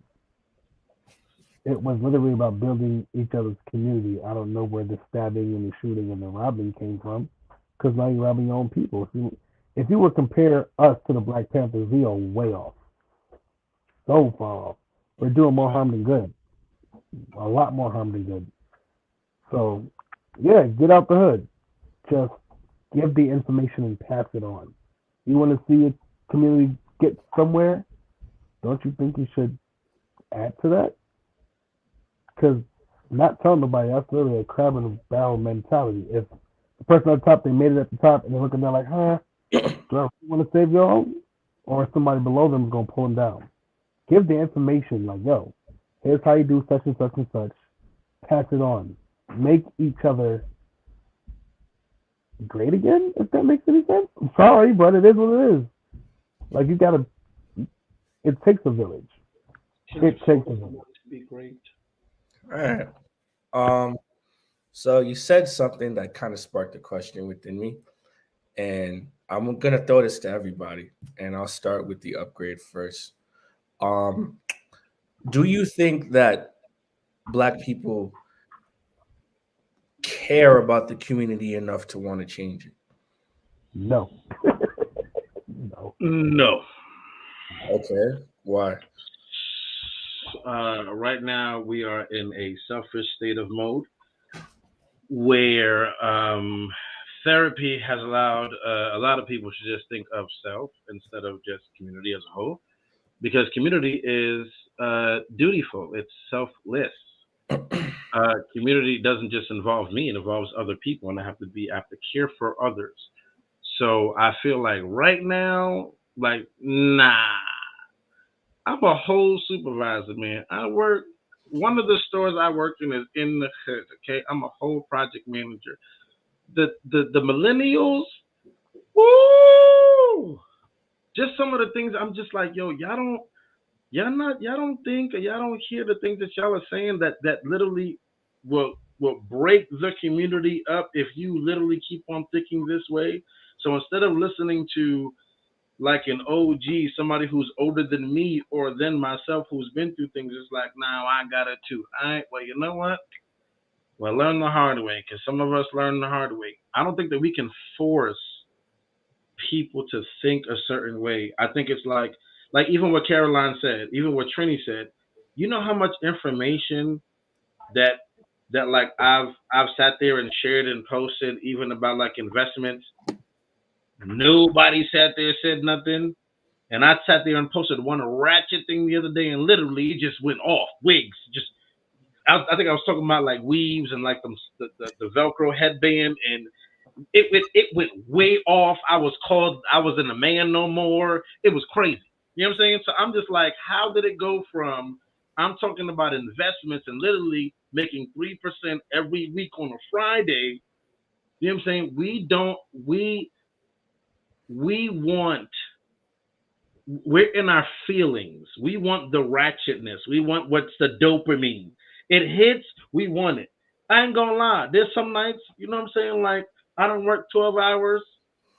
You know, I'm trying to fall asleep. I'm gonna put YouTube on. I might watch Jack TV. Shout out to Jack TV, by the way. I might watch Jack TV. Cheaters getting caught. Why? Because the way he does it is funny. Right.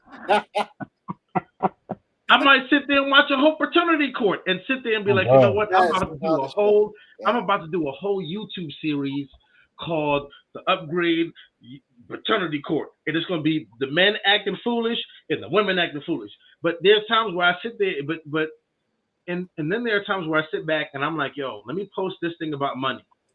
Let me post this thing about us coming together. And you literally see the desert dry, just empty. And it wasn't until my cousin sat there, who's a marketer, and he sat there and said, yo, you're going to have to get controversial in order for people to see you. Once you get where you get, you can kind of stop. Even Charleston White said, I made this character, okay?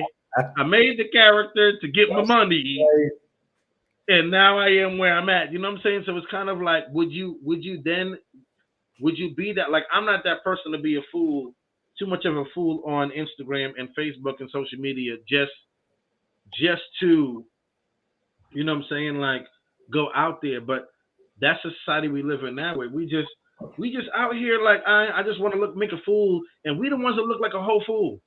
We look more like a fool than anybody else. You might have a little bit of, a little bit of Barbies, a little bit of Chun-Li's, a little bit, you know what I'm saying, a little bit of Dysons in there, but that's it. That's it. This is little small. We in there like swimwear. But I'm telling you right now, there are a bunch of men out there, there are a bunch of women out there who are literally talking about money, who are literally talking about getting assets. I just got my next LLC. I just got my EIN. So now when I'm talking about vending machines and when I'm talking about doing like event spaces, I'm trying to get a whole group to go do that. When we talk about that, it gets real dry.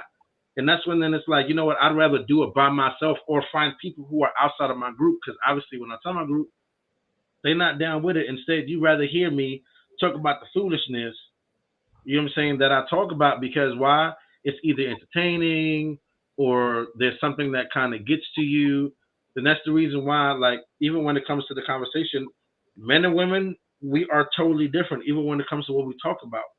When men come in the group, even when there's one woman in the group, we ain't talking about the things that we would normally talk about if there wasn't one woman in the group, unless she is sitting there like, yeah, I mess with y'all like y'all dudes, and we still wouldn't say certain things because there's certain respects that we would give her. You know what I'm saying? Where if it was the reverse, I've been in the groups, you know what I'm saying, where I've heard women say the craziest things about men, and ain't no men there, and then there are men there, and they're like, you know what, and they'd be like, dang, man, like, that's crazy. So it's kind of like, can we get there? The answer is yeah. It's just that we have to be real with each other. We got to do what Caroline said. We got to do what Trini said. We have to be what Ray kind of exemplifies on this platform right now, even as the moderator. Just kind of like, hey, you know, this is what it is over here. It ain't, because sometimes, you know what I'm saying, we might get out of control. It might be something kind of crazy. So if we can come together and kind of make these things here, I think we'd be all right. But right now, in this generation, at this moment, where we're going for the next 5, maybe decades, the answer is going to be no. So, okay. And you hit on a couple of good points. But so I have a little spin on this, right? I personally believe that controversy brings conversation, right? So when you have people that have opposing sides, especially when it comes to men and women relationships, right? You'll have people who are hurt. So they're going to bring and project their hurt to the conversation, and it creates biases. So I don't know about you guys, but I'm on Clubhouse. And I like Clubhouse because I can hear various sides of various people with various opinions. And I personally believe that the reason why a lot of people don't like the conversation about money, investing, generational wealth, and blah blah blah, because it's not entertaining enough. It's not ratchet enough. It doesn't bring the people here. You know, you don't have people calling each other out their names. Because if you think about it in the long term perspective, we all like a love and hip hop soap opera, right? Where you have, yeah, you can make your face, but you know, it's the truth. Because even Caroline, think about it, right? The people in your comment section that when you post controversial stuff, right, and they have their biases against whatever you're talking about, right? It brings that type of controversy, it brings that little tussle. It brings you notoriety because people already have preconceived ideas about whatever you're talking about and they want to be heard. Some people may not have an opportunity to be heard in person, but online you can just think of it like the highway, right? It's a big highway. Everybody's just jumping in. They're all yielding to whatever, and they're all adding to the conversation. When you go to places like Twitter and you see thousands of comments under a celebrity, let's say they post something stupid like Glorilla saying that she like semen filled sandwiches, or Whoa, yeah, or recently, you know, You can Carisha, say like that, she boy. said she golden wanted showers. people to R. Kelly her. You know what I'm saying? Like she like people R. Kelly. She likes when her men R. Kelly her. You know, like it's stuff like that that brings the controversy, So right? Like it's stuff like that that gets people talking, gets people engaged. Yes, you are the court jester, but think about it, right? You have bloggers that make their money from those types of controversy, right? They have a whole business plan. Sites like Media Takeout, Bossip, World Star Hip Hop, Gossip of the City, like all these different sites, they make their money off of that. So if they're going to be talking about like investing, they'll have like a little section here, a little section here, or whatever. Jason Lee from Hollywood Unlocked, that's another one, right? If you have all these people that make all these commentaries and stuff, technically speaking, their business is to get controversy. So they're not entirely off, right? Tanya TKO, she's another one who had this whole long thing about the passport bros or whatever, right? Oh yeah, So that was annoying. Yeah. yeah. So my next question is, do black men and women view each other in a do black men and women want to view each other in a healthy light? And I'll throw this at Gabe. no. And the reason why I say that is because we have a certain percentage of people that are like, well, if she doesn't support me, I'm not going to support her. Like, what I realize is that our people like dysfunction.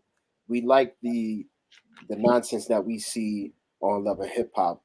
We like seeing Erica Mena get treated like trash by Safari, or we like seeing um, Blueface and Chris Rock, and they're just both feeding off of each other's toxicity. You know, as I was saying earlier to you guys before we started, um, they went on the No Jumper podcast, and you know, she went on there. She was drunk, and there was a point in the Wow. interview where they literally had to carry this girl out. They carrying her out. She's kicking and screaming like you ever seen like a toddler when you try to pick them up and they're wailing their legs like they don't want to move. This girl kicked the monitor inside the studio, and they had to carry her outside to the hallway. And this dude is just, you know, he's narcissistic and she's narcissistic. And I say that because, you know, how do you disrespect a black woman like that? But how do you at the same time also disrespect a black man? Why y'all always fighting all the time? There you go. Pops got punched in his face. I mean, there's a lot of different stuff, a lot of different dynamics. The fact that she grew up in a home where I think both of her parents were not there, and at one point she was homeless and she lived on the street. And you would think after coming up from all that stuff and the She would be adversity all of the winning track that everything was finally going to be lit. But then she went to Bad Girls Club, and that changed their whole dynamic.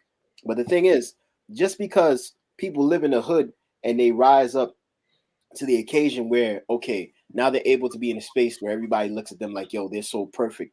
That doesn't mean that the hood mentality is not still in there. She hid it for a long time. And it also means that all of the issues that she went through, they were never resolved. It's just she buried it like, yo, my life is going good now. I'm running track. I'm on television. You know, I'm setting a positive image for all of these young kids. But now Mhm. you see where her life is from where she was to now. Oh, hold on. Let me add Trini in. You see where she is now from where she started, her vantage point, and you just like, damn, what happened, you know?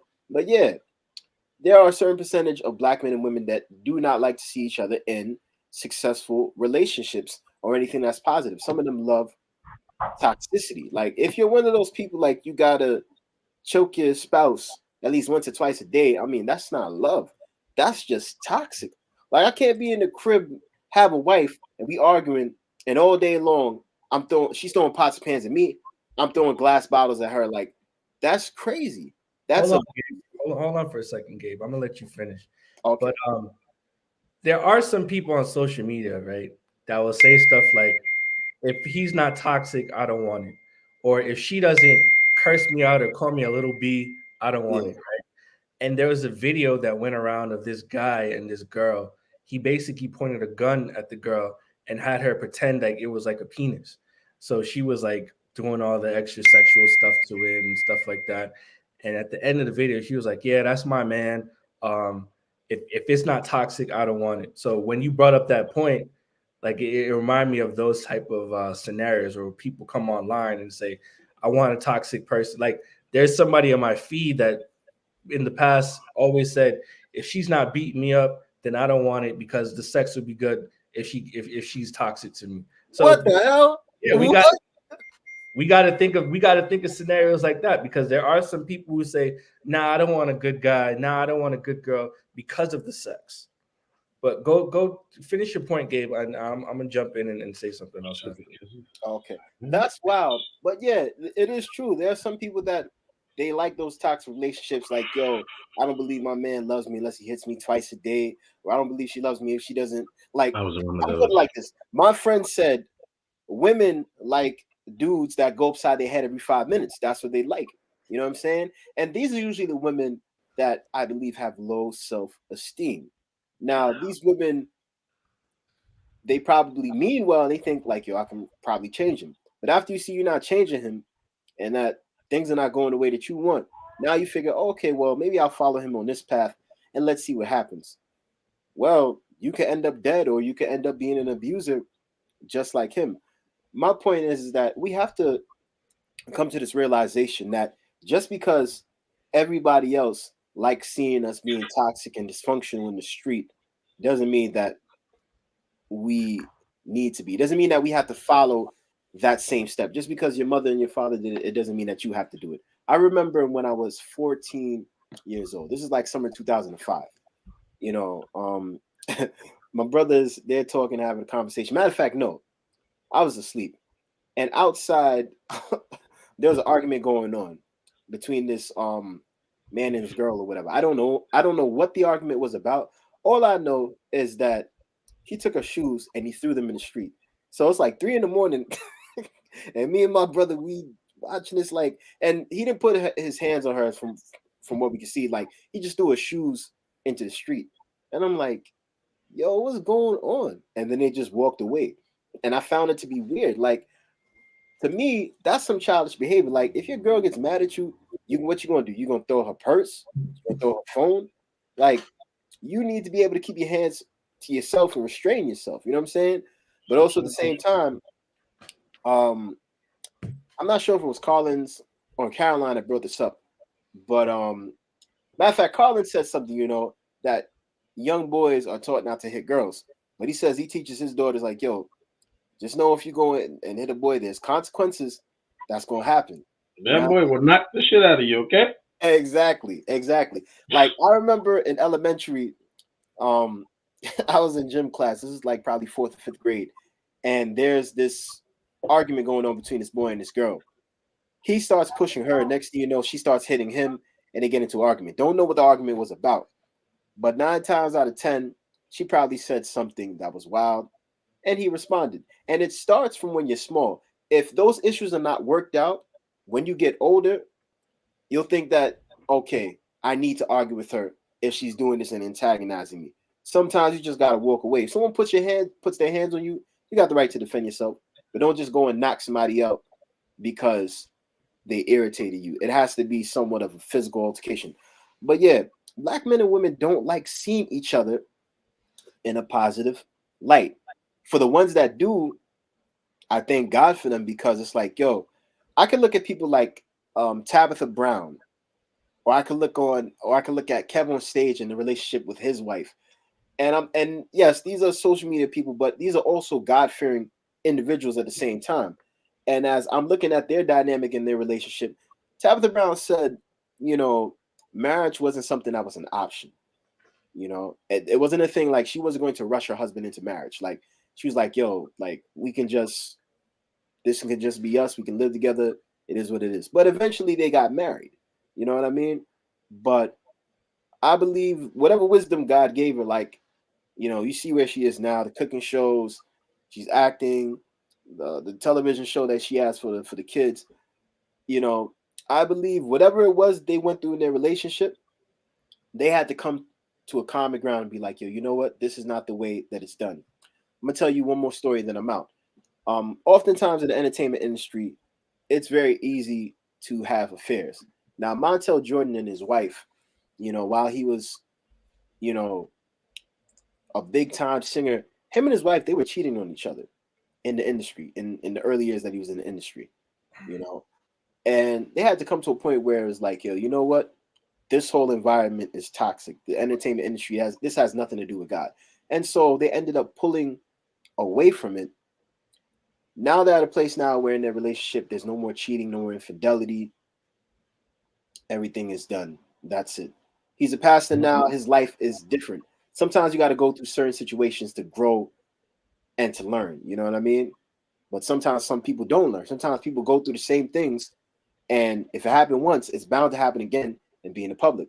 You know, you could be a comedian and, you know, your wife just had a baby, but next thing you know, you cheated on her with some other woman on the side, and she just your wife just had your baby. This is your second marriage, and you cheating again? You know what I'm saying? Like, we have to be able to create healthy spaces for black men and women. But yeah, the answer is no. You know, based on the stuff that I see, based on just, well, I can't say social media alone, but some of these dudes that talk on these podcasts, their minds are like warped, because I'm like, yo, you don't love black women, you don't cherish black women, but yet you don't have a problem going over to Becky and be like, yo, she gonna cook my food the way I wanted to. She not gonna bug me.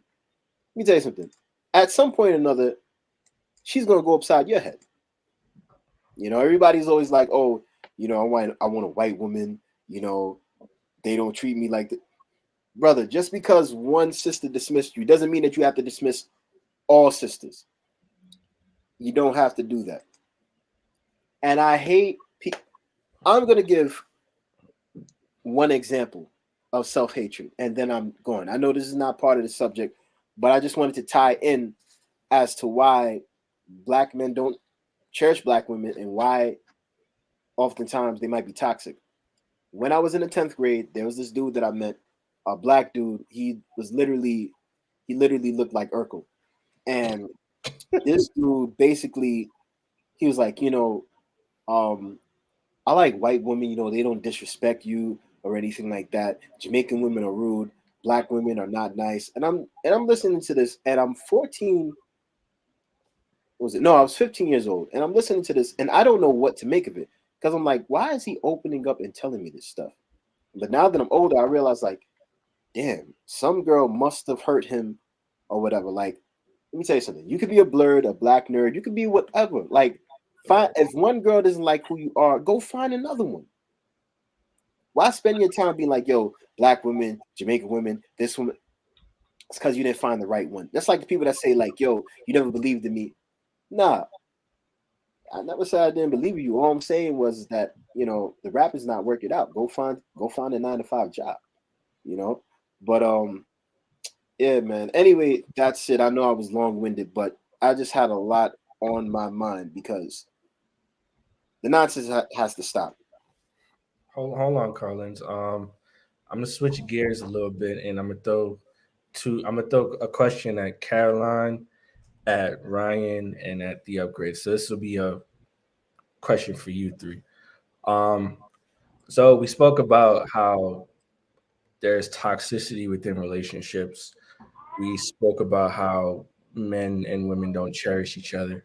So my next question for you three is, do you think that sex has clouded our judgment when it comes to relationships? So I'm gonna have Caroline answer it first, then Upgrade, then Trini. Yes, Go ahead. Why? that's the answer. No, there's gotta be more than that. People having sex with people they don't like. That's bad. I keep hearing these men podcasts talking about how men can have sex with you and they don't even like you, and I was just like, That's crazy. True. But then again, you pay for it. You pay for it. If you pay for it, you don't even like it. You Hold pay on, for it. hey, hold on. I'm gonna let you speak up here. Hold on. Go ahead, I was Caroline. just responding. I think it's clouding the decision making process, and the risk of bringing children into a situation where you don't know the person yet, or more, you haven't developed some of those bonds and relationships, haven't asked certain questions, can really hamper your ability to successfully build relationships. A lot of the relationship dynamics that people have now are really popular, but are really heavily based on sexual interaction, sneaky link, situationship, friends with benefits. Some people aren't readily looking for or searching for relationships, but they'll take the sex from you. So I think, and they're not like people, like women are trying to outsex men. I can have sex and not, attach my feelings to it. So people just trying to be praised for being emotionally unavailable. So I think the women trying to compete with men who could be more sexually expressive, I think is just special. But the answer is yes. Okay. Go ahead, Upgrade. Well, sex is a good thing. Some people need, that time to release and that energy and stuff. Um, Now, have some people used obviously sex in the wrong reasons? You know what I'm saying? Yes, we have an influx of, OnlyFans and Pornhub and stuff. And obviously, if there wasn't an influx, these guys would be sitting there getting the pooms and the viscous, but they don't. So, do I think that sex has hindered it? It depends on who you're talking to. Because then again, it's like, look at if you're talking to people who are younger, it's different than you're talking to people who are older. If you're talking about older men and women, why do you think that there are older women who are dating like younger guys? It's because the younger guys know I don't have to have kids with this person because she might not get pregnant. So it doesn't matter if I like her or not. So when Caroline brought up like the like there's that aspect into it. You know what I'm saying? Like you want to keep it a buck. There are a lot of women who are horny. They're lonely. They're horny. They want sex. You know what I'm saying? Like they're tired of playing with toys. They're gonna sit there. They want something and someone other than the person or you know what I'm saying like the toy that they got. So at one point in time, people have to be real and say, hey, listen, this is what it is and this is what it's not, or this is what I require, this is what I don't. So then you can sit there and diverge and say, you know what? Okay, this is not my cup of tea, or this is my cup of tea.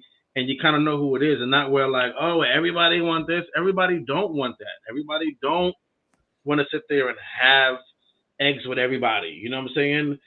Everybody don't want to sit there and be with every woman in the world. But at the same time, when you kind of see the dynamic and things that are going on, I've learned one thing. I've learned to listen. What did y'all say? I said some crazy shit.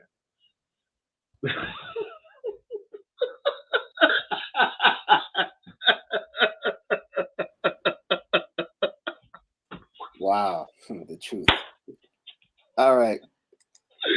Don't Well, I was gonna make. I do say that I am the human dildo. I think you I said this do have a before. book that's out. That's the Confessions.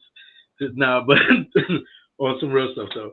But like for real though, it comes to a point where, like again, sex is natural. Like, has it blurred some things? Yes.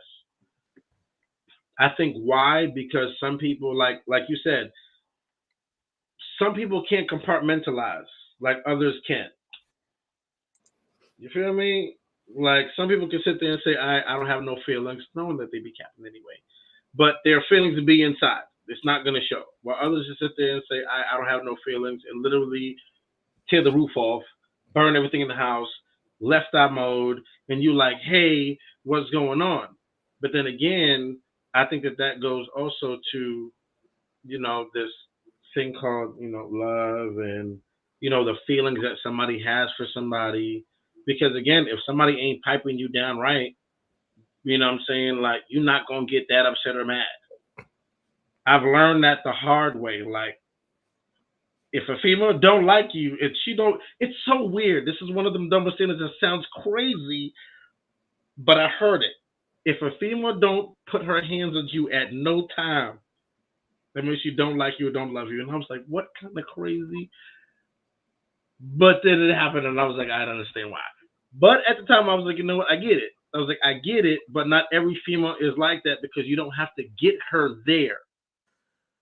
And every female doesn't have to react to that point. But, you know what I'm saying? It's like, well, sex will get you there. You know what I'm saying? Women get dickmatized and men get, wapatized. I'm gonna put that on the shirt. Wapatized. Brother Way, Brother Ray's wapatized sermon. Go ahead, Trini. Go ahead. Trinity's laughing, so let me finish with the wapatized. Wapatized. Brother Way Walmart Tavius wapatized.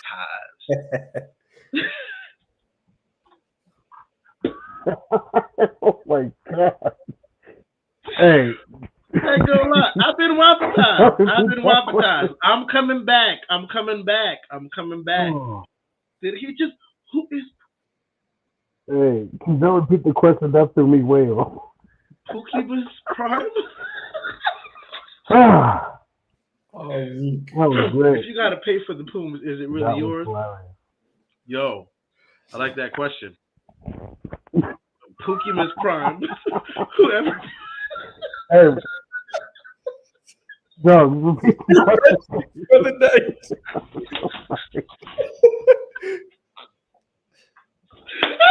Is the attempt that he took to actually take it down? He said, Oh, Pookie Miss. yo, wow. What's the Oh question? man, My bad. Pookie Miss, whoever that is, Reset. man, thank you for the night. I appreciate it. Woo. Keith said, is there a That was security great. fee you gotta pay? It's yours for 30 minutes. You see? Bam. Oh man. You Go see? ahead. Is there a security deposit if I put in? So let's say I pay for it, right? And I pay the 40, or like I pay like You a pay for bill. 30, you probably don't even need that much. Okay, Ryan, what the question is for Ryan? The question is, has sex clouded our judgment? I mean Trini, I'm sorry. Go ahead, Ryan. Clouded our judgment in what aspect? How we treat each other, how we relate to each other, how we view each other. Just regular. Oh, absolutely. How so? Absolutely. Okay, it started off with a bunch of half-naked models and music videos of artists that we love so much, and then the girls think, "Dad, in order for me to get to him or somebody with a big chain and gold teeth and a whole bunch of money raining on me, I gotta look like this." So then they emulate that, and then they try to do that, and then OnlyFans came out and lust. A lot of people don't love or like each other; they lust each other. You're sorry. Could you please stop, please? Thank you. I love you. That's what I do. So now we got people lusting over each other, and of course, the porn industry. Cut it off. Porn industry, it creeps in. So now people are using toys and things of that nature, and now they don't use the toy up so much it broke or the batteries died. Any feeling from a man can't be fulfilled anymore because you done hit the G spot like 7,824 times simultaneously, and you think somebody with a whatever's going to fulfill you at all, yo, it absolutely clouded our judgment because it's really important to bond with your mate first before you go ahead and just have sex with them. Because God forbid they'll have kids, and now you already don't like Shorty, but now you got two fusions of said Shorty and you. So now you're dealing with three more of her personalities, whichever one they may be, or fusions with your personality. So now, yo, if people don't truly love each other, it's like chivalry dead. No one really takes interest in anybody anymore. If you try to have a conversation with said Tinder date or whoever date, they'll be busier on their phone looking to text the next guy like, oh, this is boring. He's just talking to me about nothing. I don't want to hear this right now. No one has patience with one another. There's no more dating, and if you do date, it's gotta be expensive. Like, I honestly don't see nothing wrong with Applebee's. It's not even about being on a budget. It's, yo, I'm type hungry, you hungry? I bet, let's just get some grub. Come on, son. Nah, you want a crab boil. You want to get a bunch of this and a bunch of that. Like, it's all about the bag. If you got the bag, you get sex, but they'll settle. And like women, they end up screwing the same guy, the same dude. So, Shorty got a baby by a said person, but you don't like her, so to spite her, you gonna F him too. But now that person's best friend then heard how good it was, so then she gonna go ahead and sleep with that dude, and it's a continuous cycle. Sex is everywhere. Twitter, Instagram, people got OnlyFans now. Like, all the attention that you legit should be placing in your husband or your boyfriend or whatever for only $30. I could see all of what you're working with, and then you got the balls to say, yo, you gotta be 6 foot something for me to want to be with you when you like 5'4.5". It don't make sense. I said this before in like a few episodes ago.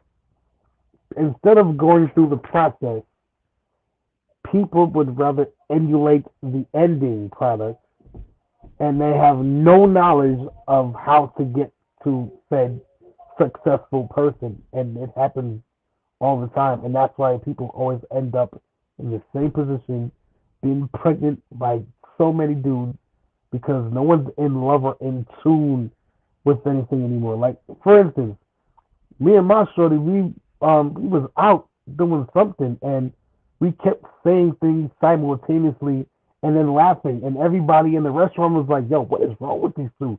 And legit, we ain't giving no F. We just having fun. People don't do that no more. You don't see somebody go say the same word simultaneously and they look at each other like, oh, it's an insider. You don't see that no more.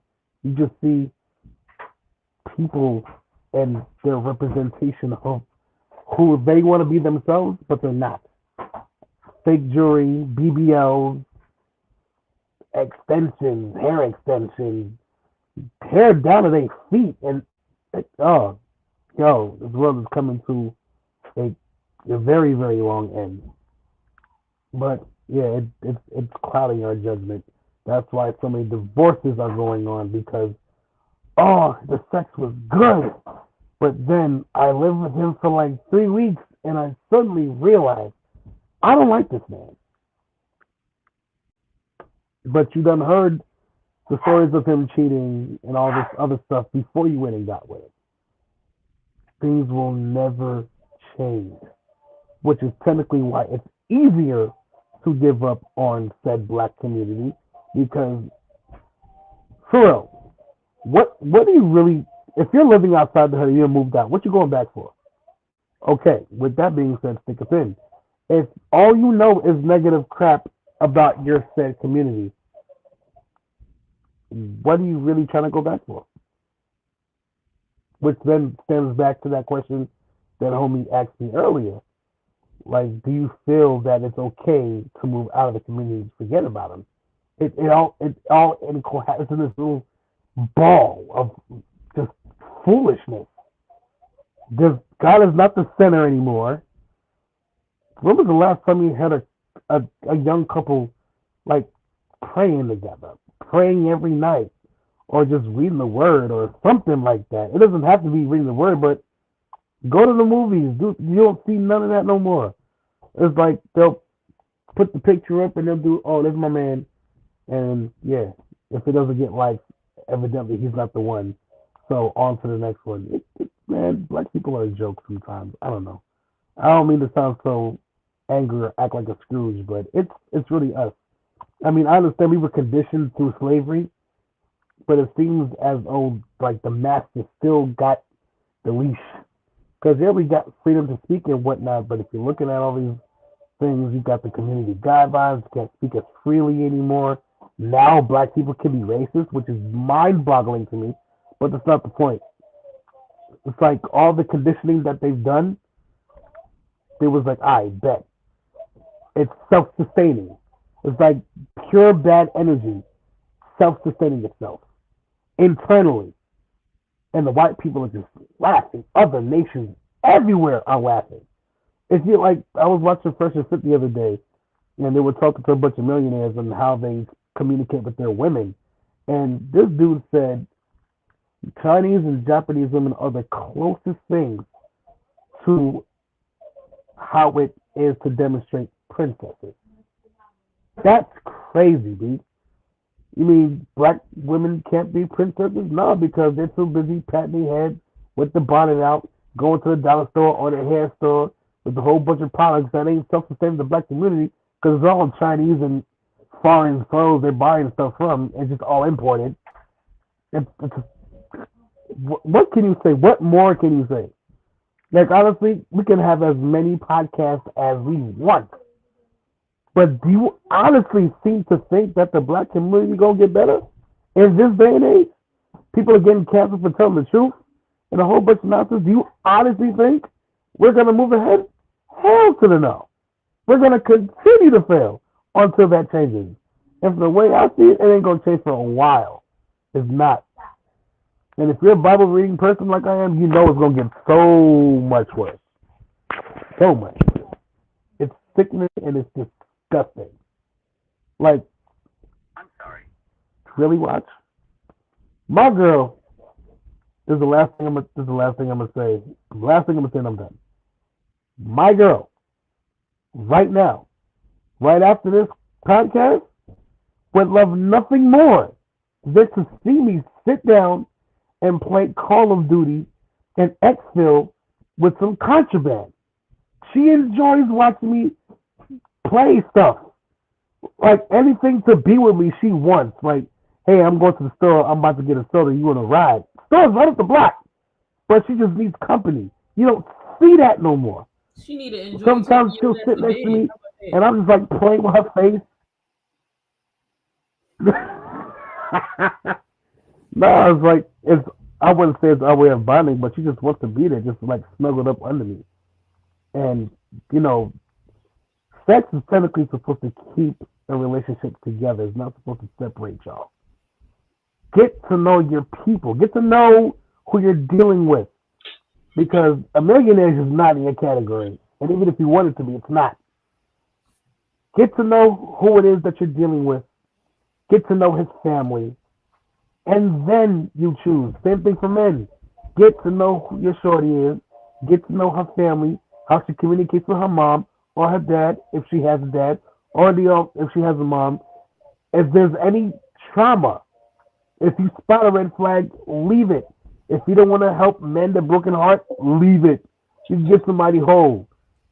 If you're trying to prey on these women with no self-esteem and a whole bunch of nonsense and father trauma and all was great and things of that nature, that wall's forever going to be up. And unless you got the strength to deal with it until she decides to, okay, I'm going to break some of this wall down or I'm going to remove a few bricks. Bro, just leave. Leave. If we ain't got no plans on being with shorty, leave. You're producing a ton of women who now hate niggas because of you. Because of one person, everybody got to suffer. That's a fact. Bro, just, oh gosh, man. It really runs me around, pig. Just pull out. It's so simple. condoms, bro. There's Why is that protection between everybody everywhere. else? If you don't see yourself for 7 years, bro, just bounce, go. I set up. Okay, I done. Go ahead, Gabe. Yes, can I You help said you? 7 years. All right. Ray, can you No, I'm saying like What are you saying, bro? Did we Yeah, say no, 7 I- or did we say? sorry, that was Which one are you it, talking about? You gave a number. I want to know the number. no. What's So if the you number? can't see yourself, He said 7. That was very specific. That was If the you holy can't- I know. I number. was just playing. can't see yourself for 10, You want that 10 years Trini from accent to now, come out then you again. should. That's Go ahead, bro. all right. No, I know what you're. I know what he's saying. That's all. That's all. All right, so Ray, what was the question again? So the original question was, Almost got mad. has sex clouded our minds when it comes to relationships between black men and black women? That was the original question. Okay. All right. So most definitely, and I'm going to answer it like this. We live in a society now where women say, like, yo, unless you're buying me, hold on. Bless you. Thank you. So we live in we live in a time now where black women are like, yo, if he doesn't buy me a bag or pay me dinner or do this, I'm not gonna be with him. Like some women want you to give them money, monetary funds, pay for their bills, do this, do that. Here's the thing. I can understand if I am your husband. I can even understand if I'm your boyfriend. But if I'm just some random dude that's trying to smash, I don't care about none of that. But if money is a prerequisite for me to have sex with you, then that right there is a big problem because now I feel like I'm renting you out as opposed to it just being something like natural. Now, obviously, in that case, it seems like you don't want to have sex, but you make a proposition. Well, if you want to have sex with me, you got to do X, Y, Z. Like, why is it? I'm sorry. All right. Let me continue because these comments is killing me. All right. Yeah. Yo, So Pookie. it seems like everything is a prerequisite. Remember when you would go to school and you would take a class, and in order to take another class, you'd have to take a prerequisite before you took that one. That's what it's like. That's what it's like with these relationships and sex. In order for you to unlock a new level, you got to have a certain amount of dough. You got to be able to buy her a Coach bag. You got to be able to fly her here. You got to be able to get her the best foods. Now, let me say something. Some relationships Women are y'all not dealing based with. on sex. Some relationships are actually based on celebrity or promotion, right? Now, everybody's been getting at Lori Harvey, but you got to understand her father is Steve Harvey. Remember, the book that he wrote, he didn't write it for men. He wrote it specifically for women. So his stepdaughter he peeped game. So she realized, like, yo, if I want to move up in the ladder, I don't have to say that I love these dudes. I can break up with them.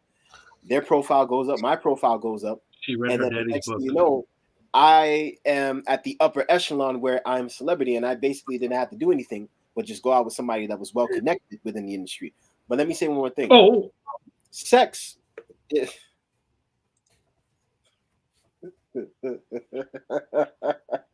All right. Sex yo. sex should not be a prerequisite. I mean, This money must should be not in the be a next episode. prerequisite for sex. If we both mutually agree, okay, this is what's going to happen at the end of the night, cool. But if it's not, and you don't want to be with me in that fashion, just tell me. But at the same time, if you're a man and you're a woman, y'all need to talk about the intentions. Like, do y'all want to eat dinner or do you want to be each other's dinner? Like, make that known from the beginning. You know what I mean? Make that known from the beginning. So at least then everybody has a choice, because why am I going to drop you off to your house and you be like, oh, have a good night. Oh, I can't come in for a nightcap. No.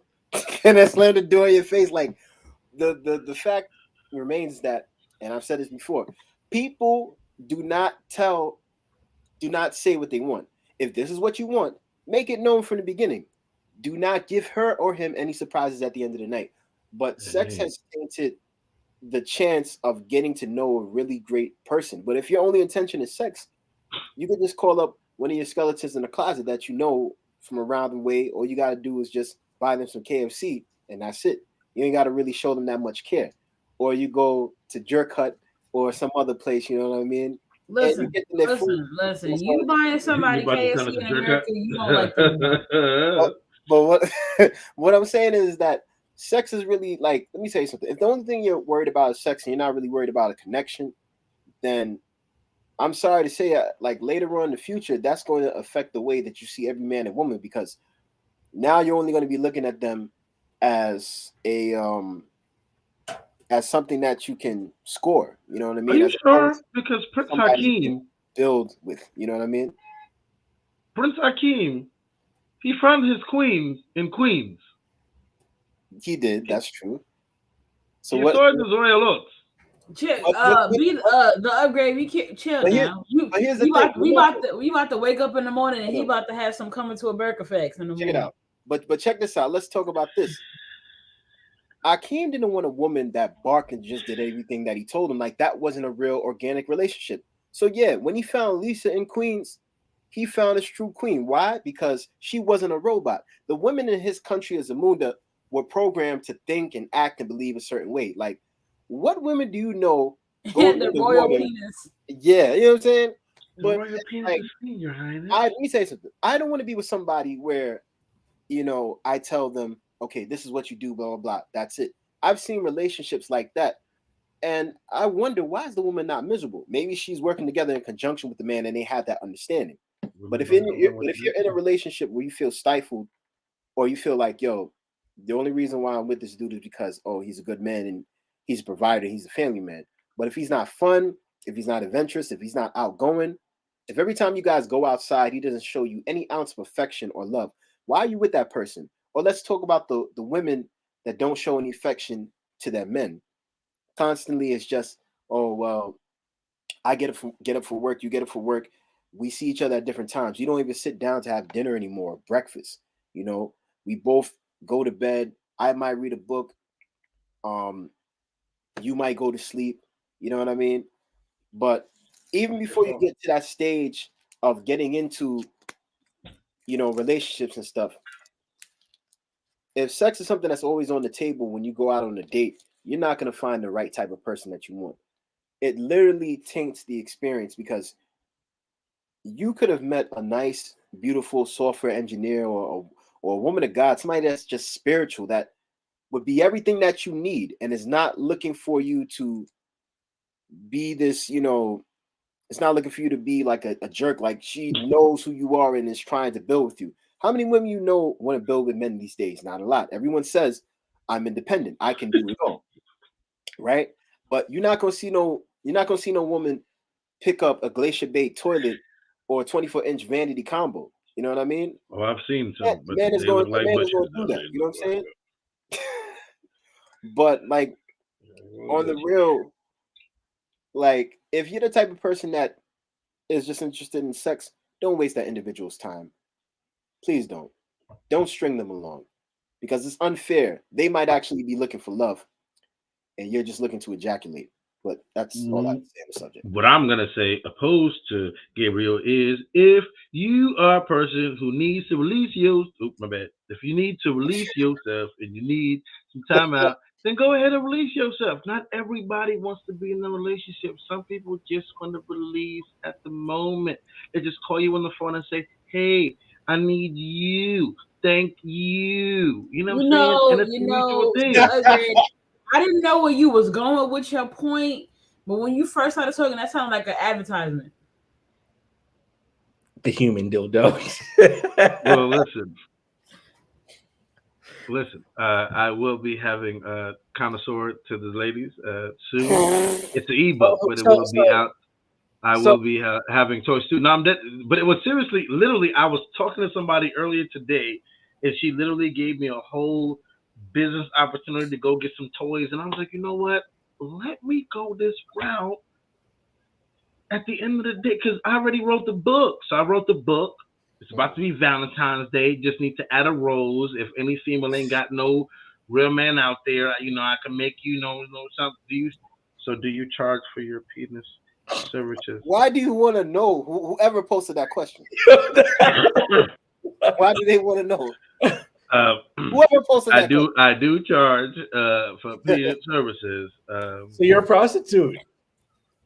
I didn't say I wasn't. I didn't say I wasn't a hoe. I didn't say I was not a hoe. I think happiness over everything. Happiness over everything. I was married. I was single. I was divorced. I was crying. I was depressed. You know. Hold on, yo, Collins, you just said something, right? You remember that status I posted a couple of days ago? You was like, "I am not a hoe." Oh yeah.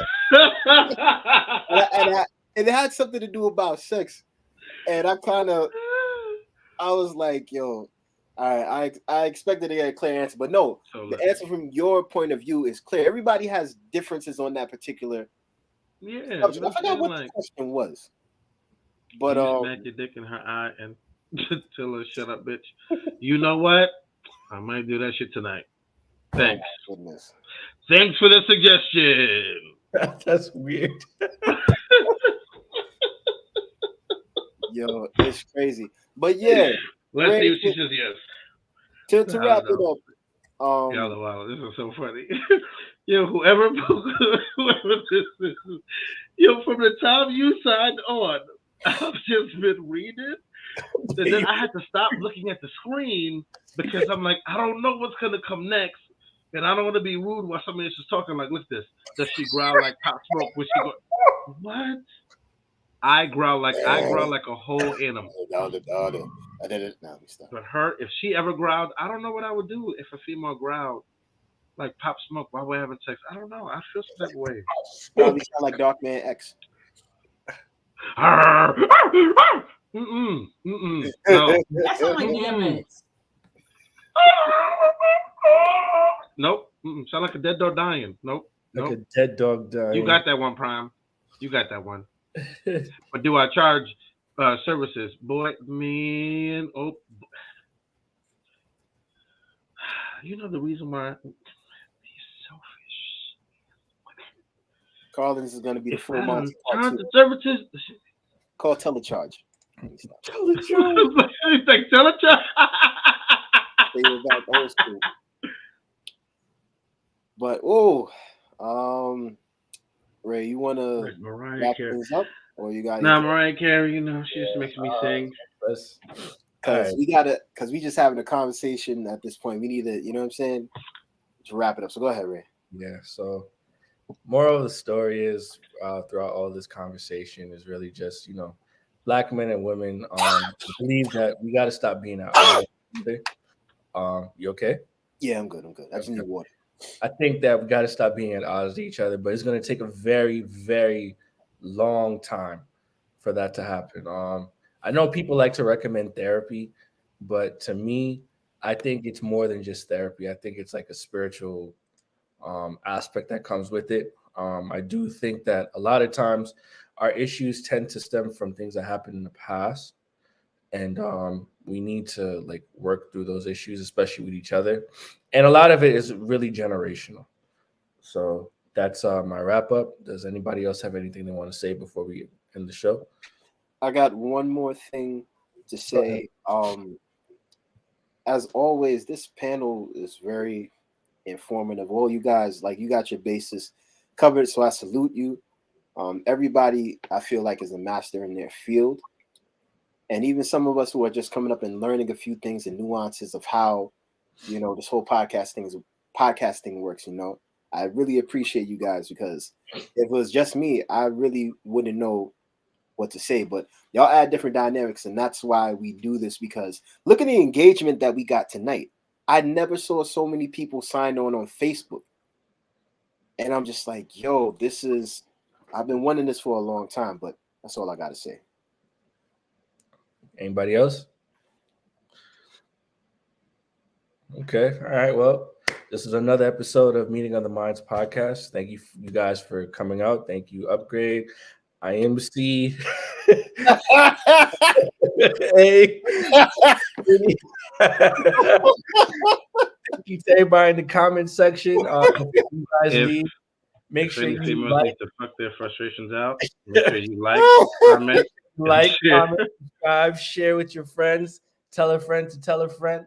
And we'll be back next month. And we appreciate you guys. So thank you. All right, we out, y'all. Peace.